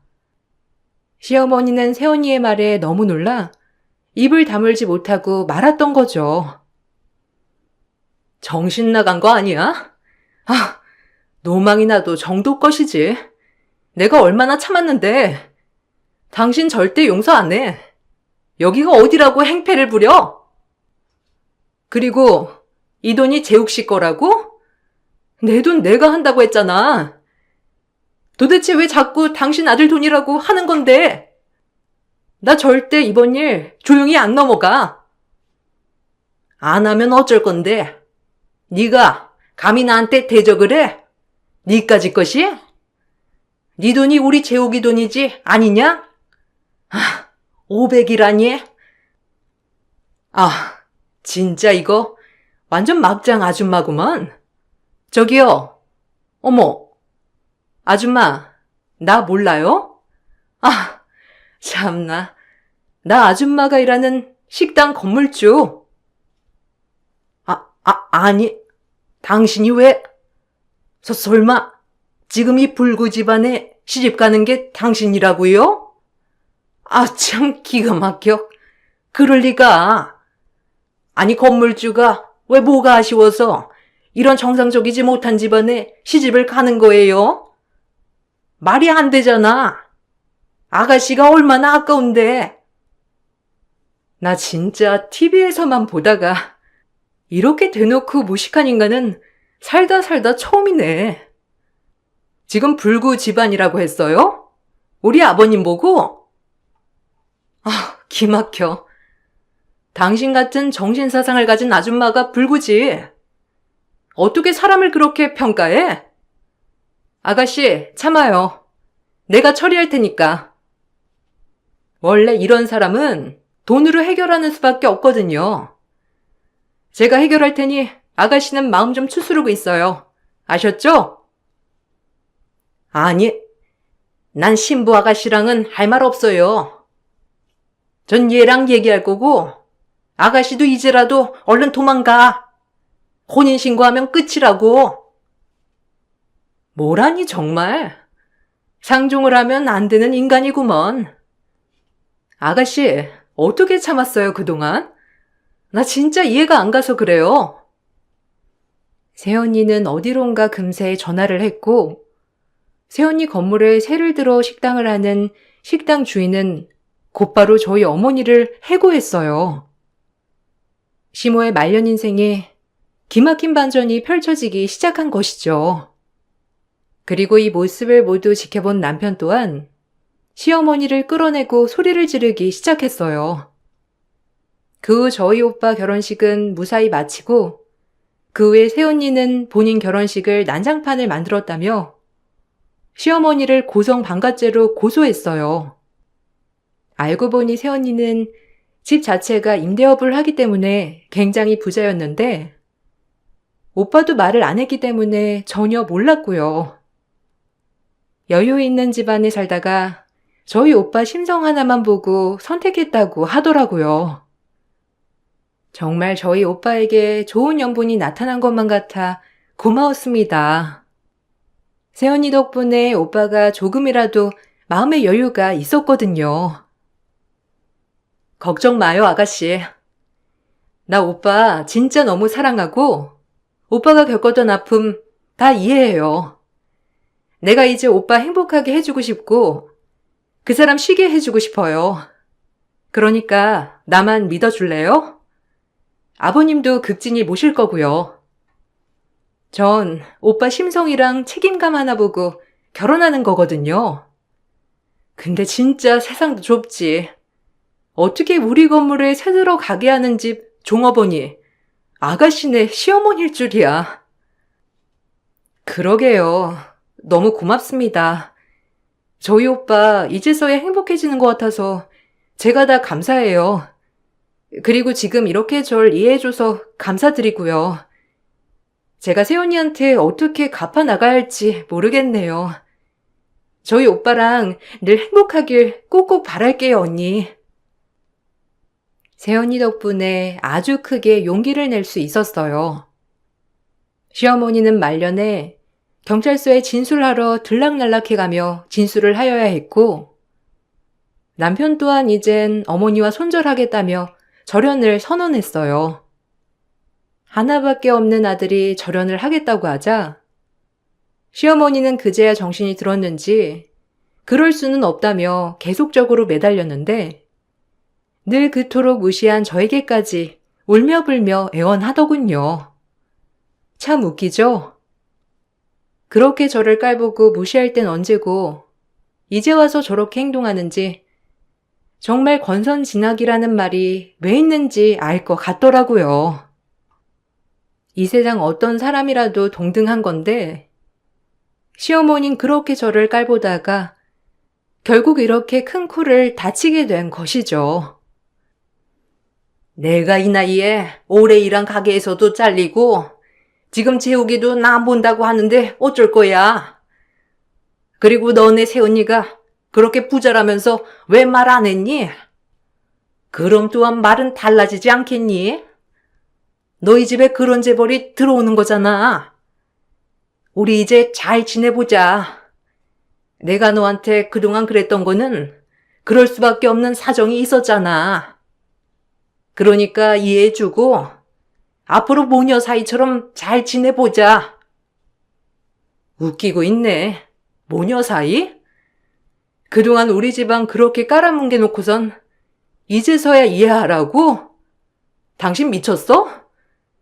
우리 새언니 억수로 부자라니까 본인한테 콩고물이라도 떨어질 것 같나 보지? 재욱 씨가 당신 한 번만 더 본다고 하면 재욱 씨랑 이혼할 거야. 이참에 아예 혼자 한번 외롭게 살아보라고, 눈 감을 때까지. 뭐라고? 어떻게 그래? 아니, 우리 재욱이가 날 버릴 수 있을 것 같아? 그리고 너네 새언니가 건물 주면 우리 아들 뭐 하나 차려주든지 해야 할 거 아니야? 그 정도 능력 되잖아. 내가 일했던 식당 건물이 아주 어마어마하다고. 참나, 세상에 어떻게 물었대? 당신이랑은 상관없지. 돈이나 물어, 고성방 같지. 그리고 이제 다신 연락하지 마. 무식해가지고 뭐 하나 잘난 것도 없는 주제에. 당신보다 조금 못난 것 같아 보이니 그렇게 날 멸시했어? 이제 나도 꿈틀할 거니까 두고 봐. 절대 용서 안 해. 인간이 인간다워야지. 그러니까 합의를 보자는 거야. 내가 그동안 미안했으니까 재욱이한테 말 좀 잘해라. 그리고 너도 좀 너그러워지고, 알겠니? 아니, 그렇게 못하겠는데? 절대 잊지 못해. 불구 집안이라고 하더니 정신병 심한 당신은 병원에 입원할 수준이야. 이제 끝이고 우린. 시어머니는 끝끝내 악다구니를 써댔지만 경범죄로 인한 벌금과 함께 아들에게 손절을 당했고 동네에서는 식당 주인 아주머니가 전부 소문을 내는 바람에 아주 악당 시어머니로 낙인이 찍혀졌어요. 그리고 남편은 그동안 모든 것을 지켜봐온 당사자로서 정말 어머니 소리만 해도 치를 떨더라고요. 시어머니는 고소하게도 그동안의 일로 모든 걸 잃으셨고 완전 철저히 혼자가 되셨어요. 한 치 앞도 알 수 없는 인생이지만 정말 결혼식 때 그 일만 생각하면 아직도 시어머니가 용서가 되지 않는 나날입니다. 다신 안 봐. 우리 엄마가 그 정도일 줄은 몰랐어. 사실 실망한 게 한두 가지가 아닌데 내가 진짜 어리석었어. 진짜 미안하다. 아니야. 당신이 뭐가 미안해. 나야말로 참 이러고 싶지 않았는데 당신한테 상처 준 것 같아서 마음이 안 좋은데 다시 못 볼 것 같아, 어머님. 당연하지. 나도 안 볼 거야. 내 엄마 아니야, 이제. 그렇게 약자한테 그러시는 분인 줄 몰랐어, 정말로. 살다 보면 나아지겠지 했지만 이젠 이거는 아닌 것 같아, 정말. 미안하다. 하여튼 이 문제는 절대 걱정하지 마. 알겠지? 우리끼리 행복하게 살자. 소문엔 중간에 슈퍼만 가도 슈퍼 아주머니가 왜 그랬냐며 훈계질을 한다고 하더라고요. 정말 웃기죠? 본인도 본인이 하는 짓이 창피한 짓을 아는지 요즘엔 슈퍼도 돌아간다고 했어요. 어떻게 보면 그동안 절 끈질기게 괴롭혀온 시어머니의 말로였답니다. 그리고 지금은 저희 오빠와 새언니는 몸이 불편한 아빠를 모시고 행복하게 살고 있어요. 저조차도 아빠 때문에 새언니가 힘들지 않을까 걱정이지만 아빠는 몸만 불편하지만 늘 저희에게 폐를 끼치지 않기 위해 재활치료를 열심히 하셨기 때문에 세연이는 걱정하지 말라고 했는데 정말 천사 같은 언니였어요. 오빠는 세연이를 만나 지금 제일 행복하게 지내고 있습니다. 그동안 오빠가 고생한 만큼 오빠의 삶을 인정해주고 사랑해주는 언니를 만난 것이 제일 축복인 것 같아요. 더구나 세연이네 집 사돈 어른들께서도 딸이 하나인지라 오빠같이 책임감 많고 성실한 사이를 얻게 돼서 너무 좋다고 늘 말씀하신답니다. 이 행복을 유지할 수 있게 저 역시 더욱더 노력하겠다고 다짐을 많이 했고요. 글을 쓰다 보니 저희 오빠와 세연이한테 또다시 고마운 마음이 듬뿍 드는 날이네요. 얼른 글을 쓰고 오빠한테 전화 한번 해봐야겠습니다. 여러분, 제 글을 읽어주셔서 감사드리고 행복한 하루 보내시길 바랄게요. 안녕하세요. 저는 40대 초반 여자입니다. 얼마 전에 신우 결혼식에 다녀온 적이 있었어요. 그리고 결혼식 당일 예상하지 못한 충격적인 광경이 눈앞에 펼쳐졌고 도저히 믿기지 않는 현실에 입을 다물지 못했습니다. 신우의 결혼식이 코앞으로 다가왔을 때 시댁 집안 분위기가 심상치 않았었어요. 저 또한 기분이 좋은 건 아니었던 게 아무리 남편의 동생이라지만 도가 지나치는 행동들이 눈에 거슬렸고 결국 듣고만 있던 남편은 감정이 터져 버렸습니다. 하나뿐인 동생 결혼식이라고 뒤에서 정말 많은 것들을 챙겨줬었는데 그런 고마움을 전혀 모르고 더 많은 걸 바라는 신우의 버릇없는 모습들은 눈살을 찌푸리게 만들었어요. 누가 봐도 잘못된 행동들인데 그걸 감싸고 도는 시부모님도 정말 이해를 할 수가 없었습니다. 가족이라고 최대한 좋게 넘어가려 했던 남편이 얼마나 많이 참아왔는지 저도 옆에서 전부 지켜보고 있었기 때문에 화내고 있는 걸 말리지 않았습니다. 집안 분위기는 순식간에 안 좋아졌지만 할 말을 해야 되는 건 당연한 거였어요. 아무리 신우가 남편의 동생이라 해도 안 되는 건 단호하게 거절을 하는 게 맞다고 생각했었는데 갑자기 시댁 식구들의 화살이 저에게로 꽂혔고 남편은 원래 신우의 말이라면 뭐든 들어줬었는데 갑자기 변한 태도는 제가 뒤에서 남편을 조종하고 있어서 그런 거라는 어이없는 말로 사람을 이상하게 만들었어요. 제가 봤을 때 원하는 걸 손에 넣지 못하니까 화풀이를 저한테 하는 것 같은 느낌이 들어 듣고 있던 저도 불만을 터뜨리게 되었습니다. 어머, 이게 왜 전부 제 탓인데요? 저희 새 집에 이사 온 지 2년 됐어요. 그런데 그 집을 왜 아가씨한테 줘야 하는지 모르겠네요. 대형 로펌 변호사한테 시집 간다고 해달라는 걸 전부 다 해줄 순 없는 거잖아요. 로펌 쪽 근처에 아파트 많고 이미 그쪽에서 집도 구한 걸로 알고 있는데 왜 저희가 살고 있는 집을 내어줘야 하는지 이해를 못하겠어요. 걸어서 10분 정도 되는 거리니까 로펌 회사와 가까워 욕심이 나는 건 알겠는데요. 저희는 이미 자리를 잡았고 이 사람 또한 회사가 근처에 있어서 신중하게 결정한 끝에 이사를 했는데 저희 보고 나가달라는 건 말이 안 되잖아요. 고집 부려서 되는 게 있고 안 되는 게 있는 거죠. 세언니, 오빠가 대단한 회사에 다니는 것도 아니잖아요. 동생을 위해서 그 정도는 충분히 해줄 수 있다고 생각하는데요. 대형 로펌 변호사가 하루에 얼마나 많은 업무를 처리하는 줄 알아요? 집이라도 가까우면 그만큼 쉴 수 있는 시간도 많아지니까 다음 날에도 업무에 지장이 없죠. 로펌 회사와 최대한 가까운 데 알아본다고 해서 집을 구한 게 차로 30분 거리예요. 퇴근 시간에 차 막히는 거 보면 시간이 더 걸린다고요. 엄마가 오빠 좀 설득시켜주면 안 돼? 너희도 사정이 없는 건 아니니까 당연히 고민이 되는 건 알겠는데 네가 그래도 오빠잖니. 동생이 결혼 생활을 잘 할 수 있게 도와줘야 되는 게 맞는 거 아니니? 아니요. 설득시키려 해봤자 소용없어요. 저는 그렇게까지 해줄 마음 없고, 이 문제를 다시 입 밖으로 꺼낸다면 얼굴 안 보고 살 테니까 이제 그만하세요. 너도 더 이상 얘기하지 마. 싫다는 거 계속 보채면 서로 감정만 안 좋아지는 거라고. 거기에서 살다가 회사 근처에 집 나왔을 때 이사하면 되는 거잖아. 오빠는 내가 잘 되는 게 그렇게 싫어? 능력 좋은 남자 만나서 앞으로 행복하게 좀 살고 싶다는데 그거 하나 들어주는 게 그렇게 힘드냐고.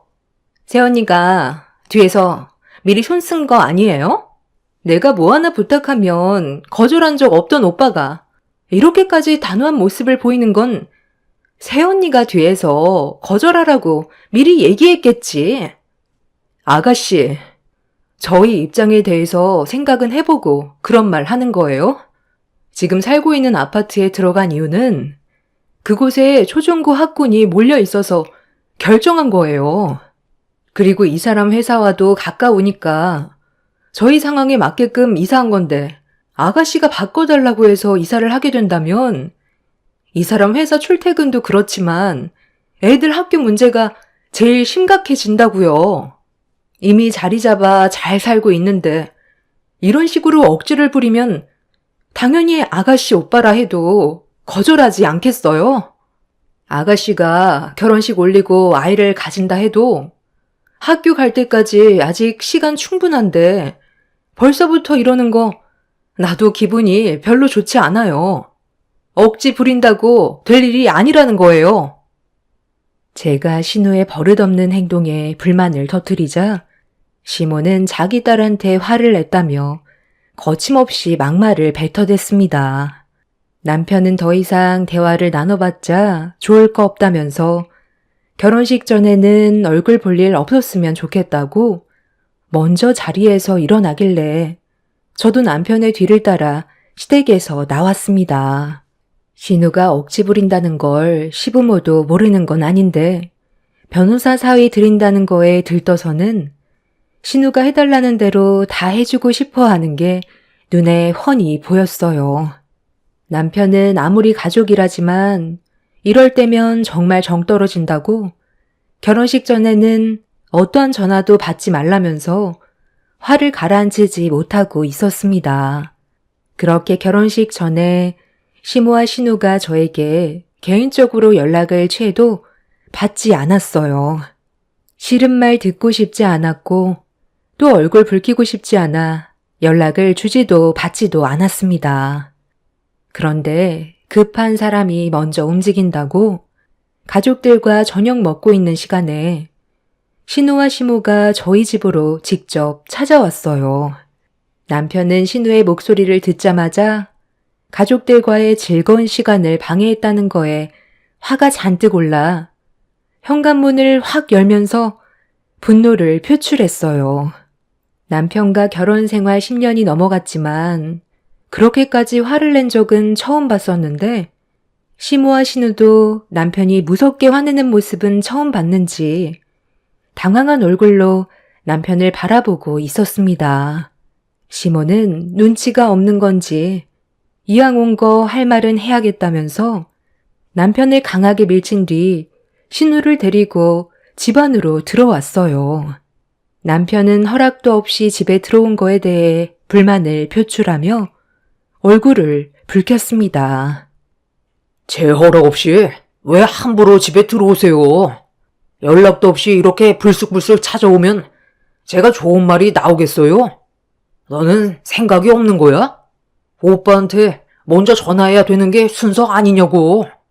애들 밥 먹이고 재워야 하니까 쓸데없는 말 할 거면 그만 나가줘. 나 더 이상 화나게 하지 마라. 네가 아무리 동생이라 해도 개념 없이 행동하면 더는 못 참아. 마지막으로 얘기하는데 너랑 엄마가 무슨 말을 해도 들어줄 마음 없고 계속 이런 식으로 행동하면 나는 결혼식 날 가지 않을 거니까 알아서들 판단해. 대단하다, 대단해. 네가 우리 아들을 어떻게 구워 삶았으면 저렇게까지 민감하게 반응을 하겠어? 평소 같았으면 동생이 뭐 하나 부탁해도 다 들어줬는데 저런 태도를 보인다는 건 누가 봐도 옆에서 입김을 계속 불어넣고 있으니까 어쩔 수 없이 우리한테 화를 내는 거겠지. 네가 그동안 엄마한테 소리친 적 있어? 가족들끼리 싸우는 거 제일 싫어하는 네가 엄마한테 큰 소리 친 적 그동안 살면서 있었냐고. 없었잖아.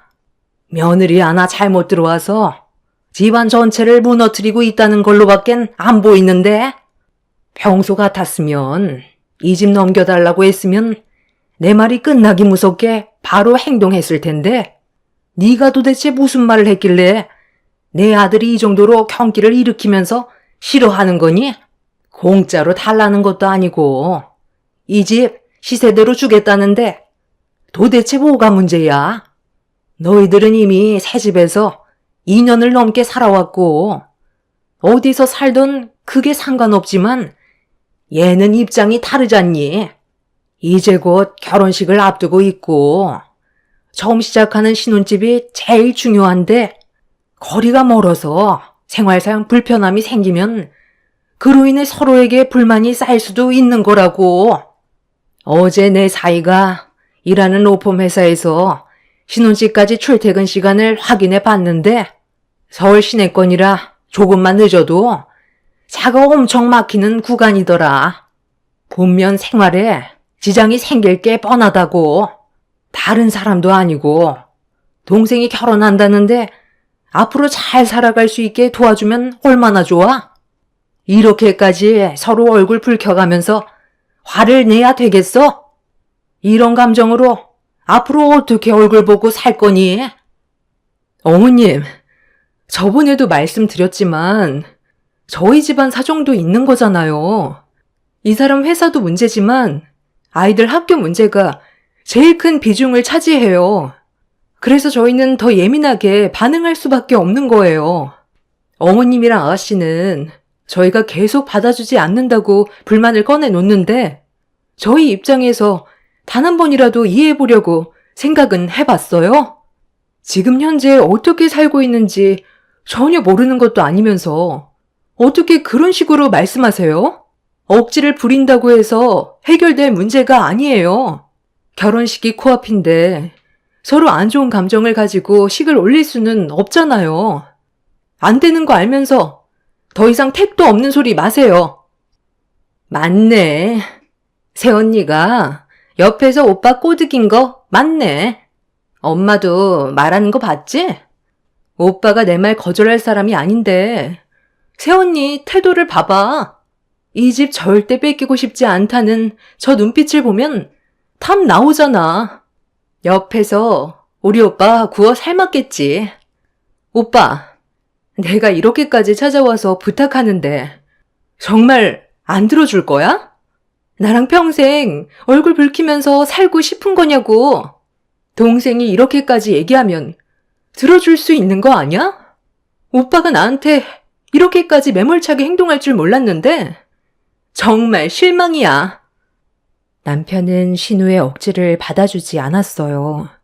그동안 신우가 남편한테 부탁을 했을 때는 어느 정도 해결해 줄 수 있는 문제들이었지만 이번에 요구했던 건 도저히 들어줄 수 없는 부탁이었습니다. 그래서 남편도 단호하게 행동할 수밖에 없었고 조금도 들어주려 하지 않자 신우와 시모는 그런 남편에게 많은 실망을 한 듯 보였습니다. 그리고 이런 상황들로 인해 생긴 분노는 저에게 전부 돌아왔어요. 제가 한마디로 나쁜 여자가 되어버린 거였죠. 옆에서 남편을 설득하지 않았다는 게 제일 큰 문제였고 별거 없는 집안 며느리로 받아들여줬는데 눈치껏 행동하지 않았다는 게 두 번째 문제였어요. 시모와 신우가 이 정도로 얘기했으면 가족의 평화를 위해서 이사를 하겠다는 말을 해야 되는 건데 오히려 저도 남편 옆에 서서 반대를 했다는 거에 시모는 화를 가라앉히지 못했습니다. 없는 집안 내 아들과 결혼 허락해 줬으면 감사하게 생각하고 내가 하는 말에 무조건 따라야지. 네가 감히 내 앞에서 불만을 꺼내? 시애미가 좋게 얘기하니까 만만하게 보는 거지? 네가 중간 역할을 제대로 하지 못했던 거 후회하게 만들 거니까 각오하는 게 좋을 거야. 내가 얘기했지? 눈치껏 행동하라고. 앞으로 네가 우리 집안 며느리로 살게 된 걸 후회하게 만들어 주마. 여기까지 힘들게 걸음했으면 문제가 심각하다는 걸 인지하고 똑바로 처신을 해야지. 무조건 안 된다는 말만 한다고 해결되는 줄 알아? 네가 한 행동에 대해 나는 기억하고 있을 거고 그 뜻에서 용서 구해봤자 소용없다는 거 똑똑히 기억해라. 두 모녀는 저에게 엄청난 불만을 가지고 있었어요. 그때 당시 저를 노려보고 있었던 그 눈빛을 잊을 수가 없었어요. 시모가 자리에서 일어나면서 했던 말들은 분명 제가 앞으로 안 좋은 일들을 겪게 될 거라는 경고의 말을 해주는 거였지만 남편이 옆에서 지켜줄 거라는 걸 믿고 있었기 때문에 크게 두려운 건 없었습니다. 결국 그날 이후 서로는 결혼식 전날까지 연락을 주고받지 않았어요. 기분이 안 좋은 상태에서 남편과 함께 예식장을 가게 되었는데 잠시 뒤 식장에서 상상조차 하지 못했던 충격적인 일들이 펼쳐졌어요. 저희 부부는 집에 혼자 계신 엄마를 모시고 결혼식장에 참석했어요. 남편과 결혼하기 전에 아빠가 사고로 돌아가신 이후 지금까지 엄마 혼자 지내셨기 때문에 예식장을 같이 가게 되었던 건데 식장에 들어오는 모습을 지켜본 시모가 저희 엄마를 안 좋은 시선으로 노려보고 있었습니다. 엄마는 시모가 왜 안 좋은 눈빛으로 바라보고 있는지 전혀 모르고 있었기 때문에 인사도 안 받아주는 시모의 행동에 당황스러워했지만 그래도 침착하게 웃음을 잃지 않으셨어요. 그런데 엄마가 부조를 내려고 가방에서 봉투를 꺼내 건네줬는데 그 순간 엄마의 부조를 중간에서 가로챘어요. 이리 줘봐라. 뭐야? 사돈, 지금 이걸 부조라고 낸 건 아니죠? 아니, 돈이 좀 모자라는 것 같은데. 혹시 잘못 넣었나 해서 얘기해 드리는 거예요. 기본 100 아니에요? 왜 80만 원만 들어가 있는 거죠? 그냥 평범한 결혼식도 아니고 내 딸이 대형 로펌 변호사와 결혼을 하는데 이것 가지고 누구 코에 붙이겠어요? 앞으로 돈 들어갈 곳이 얼마나 많은데 이왕 쓰는 거 100만 원 맞추면 얼마나 좋아요? 결혼식 시작부터 기분 잡치게 하려는 건지 정말 너무하시네. 네가 이런 건 미리 말을 해줘야 되는 거 아니니? 미리 사돈이 얼마를 부조할 건지 확인을 하고 모자란 부분에 대해서는 네가 채워 넣어야 되는 거 아니야? 이러니 내가 너를 마음에 들어하지 않는 거다. 그때도 눈치 없이 행동하더니 지금도 하는 짓 보면 앞으로 시집살이가 순탄치만은 않겠다. 부조도 적은데 옆에서 몸으로라도 제대로 때워. 일가 친척들 오시면 상냥하게 인사 잘 드리고 인사 다 끝나면 얼굴 마주하고 싶지 않으니까 눈에 띄지 않게 저쪽 구석에 박혀 있어라. 쓸데없이 나대지 말고 내가 부를 때까지 꼼짝도 하지 말거라. 누구 닮았나 했더니 사돈을 똑 빼닮았네요. 오늘만큼은 조용히 넘어갈 줄 알았는데 방금 뭐라고 했어요? 그 봉투 이리 내놓으세요. 장모님, 부조할 필요 없으니까 저로 넣어두세요. 부조는 사람 마음인 거고 상황에 맞게 하는 건데 엄마가 생각하는 기준대로 부조하지 않았다고 많은 사람들이 보는 앞에서 이렇게 행동하는 거 진짜 기분 나쁘네요. 너 지금 뭐 하는 거야? 부조 들어온 걸 다시 가져가면 어쩌자는 거야? 나는 그냥 20만 원 그거 얼마 되지도 않는 건데 깔끔하게 100만 원 맞춰주면 기분 좋으니까 그렇게 얘기해서 좀 더 달라고 했던 건데 그게 잘못된 건 아니잖아. 이게 남 결혼식도 아니고 우리 집안 막내딸의 결혼이잖아. 너 정말 끝까지 엄마 실망시킬 거야? 동생 결혼식이라고 이런 식으로 가족한테 상처 주는 행동 더는 못 참겠어요. 솔직히 별로 오고 싶지도 않았었는데 그래도 서로 얼굴 붉히고 싶지 않았고 한 번뿐인 동생 결혼식 축하는 해줘야 할 것 같아 어렵게 온 자리인데 장모님 앞에서 부조봉투 빼서 얼마인지 확인해보는 엄마가 너무 창피해요.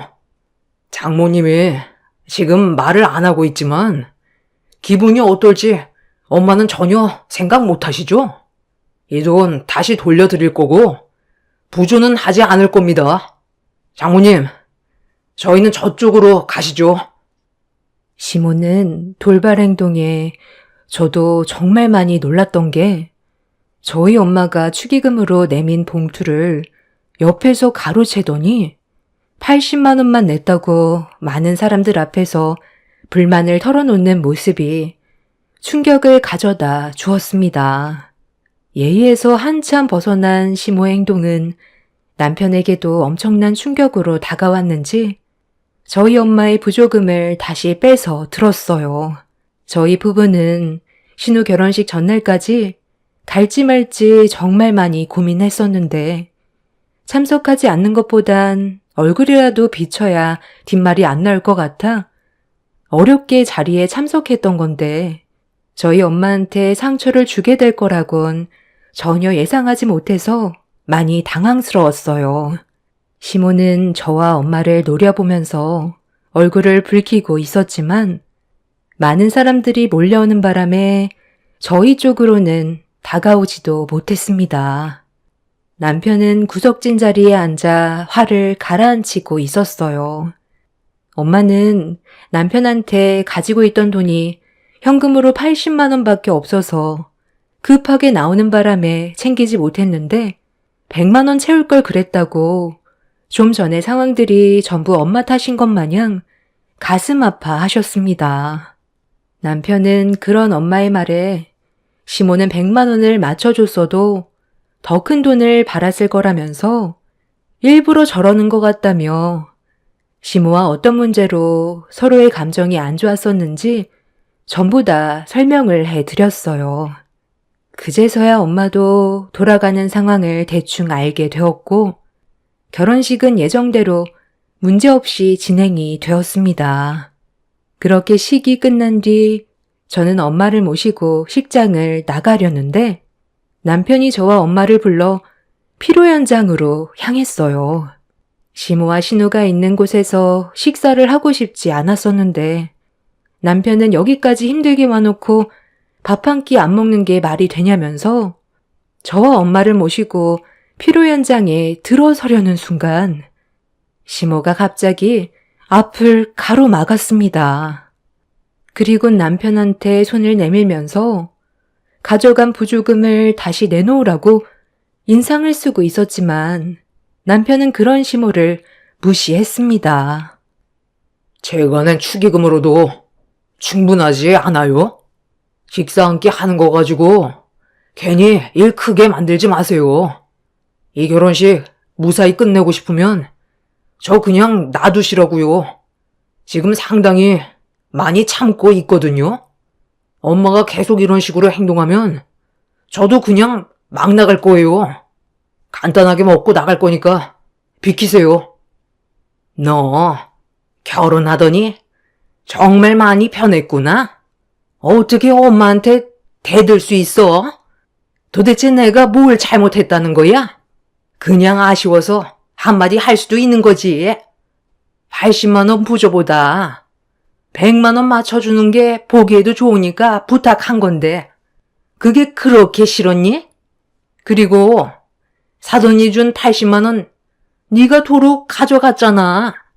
나도 너랑 아까 그 일 있고 나서 결혼식 내내 기분이 좋았는 줄 알아? 사돈이 생각 없이 행동한 결과가 어떻게 됐는지 보세요. 그 20만 원 아껴서 국 끓여 먹을 거예요? 아무리 없이 산다지만 축의금 아끼는 건 너무하다고 생각되지 않아요? 경조사비 100도 안 내놓고 무슨 밥을 달래? 지금 당장 20만 원 채워서 다시 100만 원 가지고 오지 않으면 피로 현장은 출입할 수 없으니 그런 줄 아세요. 그리고 오늘 이 시간부로 너는 우리 집안 며느리라고 생각하지 않을 테니까 다시는 내 앞에 나타나지 마라.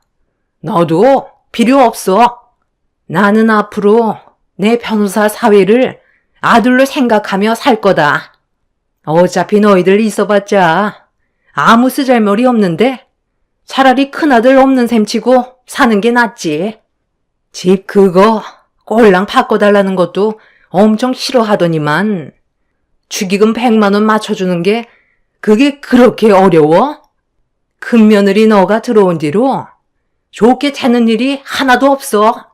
아주 밉상이다, 밉상. 시모는 피로 현장에서 화를 억누르지 못하고 엄마와 저희 부부에게 소리를 질렀어요. 그 순간 피로 현장이 조용해지면서 많은 사람들이 저희가 있는 곳을 바라보고 있었습니다. 엄마는 100만 원을 채워주지 못한 것 때문에 일이 커진 것 같다면서 좋은 날 얼굴 붉히지 말자며 최대한 좋게 풀어가려고 시모의 손을 잡았는데 그 순간 시모가 저희 엄마를 강하게 밀쳤는데 하필 필요 현장 테이블에 올려져 있던 와인잔이 떨어지면서 중심을 잡지 못한 엄마는 뒤로 넘어짐과 동시에 깨진 와인잔에 손이 그대로 찢어지는 사고가 나게 되었습니다. 시모는 감정을 억누르지 못한 채 많은 사람들이 보는 앞에서 보이면 안 될 모습을 보이게 되었고 저와 남편은 시모에게 뭐 하는 짓이냐고 소리치면서 엄마를 일으켜 세워드리려는데 갑자기 누군가 엄마를 부축해 일으켜 드렸어요. 그런데 그 모습을 본 신랑 측 사람들이 엄마와 뒤에 있는 한 사람을 보고 전부 기립하더니 엄마 앞으로 뛰어왔어요. 저희 모두는 그 광경에 당황스러웠었죠. 알고 보니 엄마를 부축했던 그 사람은 신우가 결혼할 남자의 로펌 회사 대표였고 신랑 측 사람들은 전부 변호사였기 때문에 대표의 얼굴을 보고 전부 기립해서 엄마 앞을 뛰어 달려온 거였습니다. 그리고 뒤이어 로펌 회사 대표가 왔다는 소식을 접한 신우와 신랑이 저희 앞으로 뛰어 달려왔어요. 그런데 엄마의 한마디에 저는 엄청난 충격을 받게 되었고 그 모습을 지켜본 시모와 신우는 말도 안 된다며 경악을 하고 있었습니다. 저도 전혀 알지 못했던 일이라 정말 당황스러웠어요.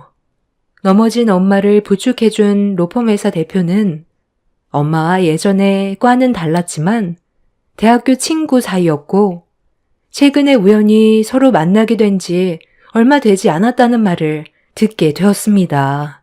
문제는 대표라는 분이 필요 현장으로 걸어오면서 시모가 보인 행동들에 대해 모든 걸 지켜보고 있었다는 거였어요. 그리고 주위를 살피더니 신우 신랑에게 한마디 건넸습니다.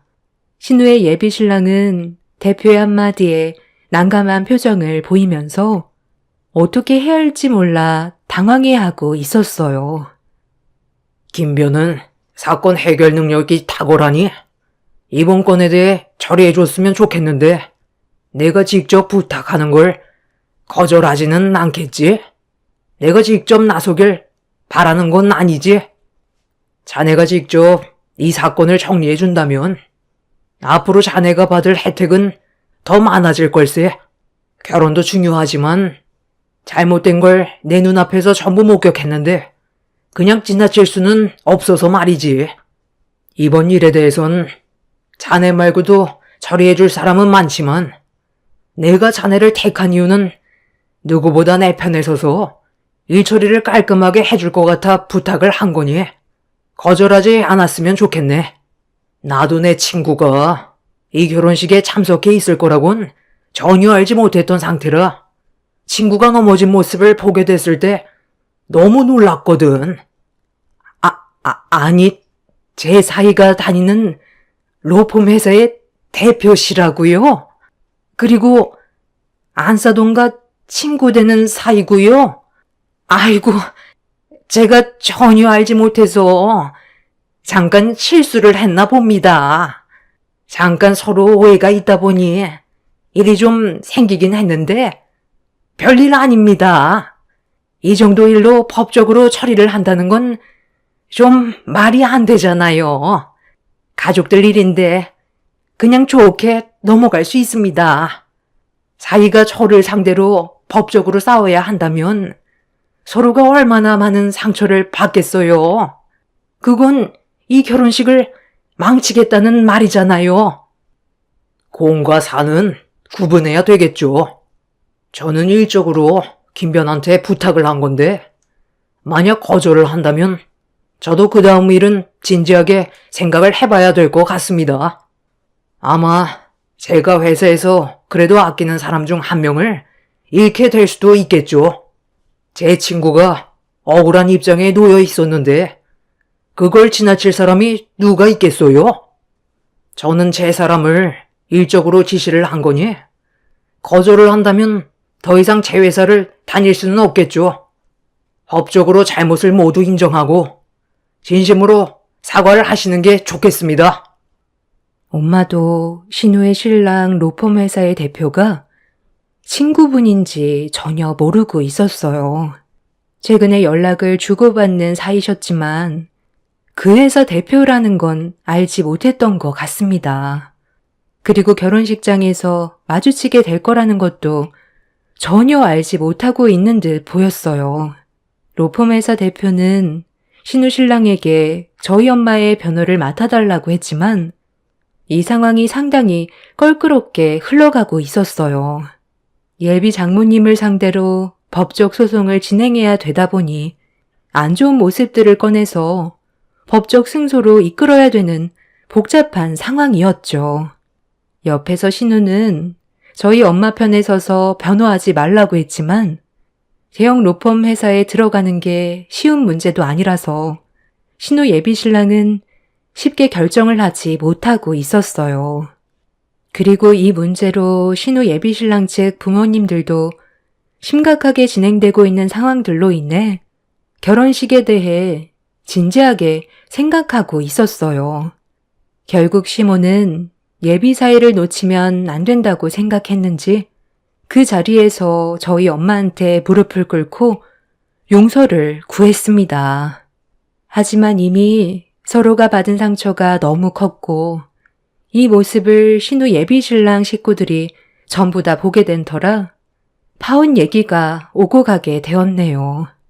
그날 이후 저희 엄마는 로펌 회사의 대표분께 양해를 구해 다른 변호사를 소개받아 시모를 상대로 소송 준비를 하고 있는 중입니다.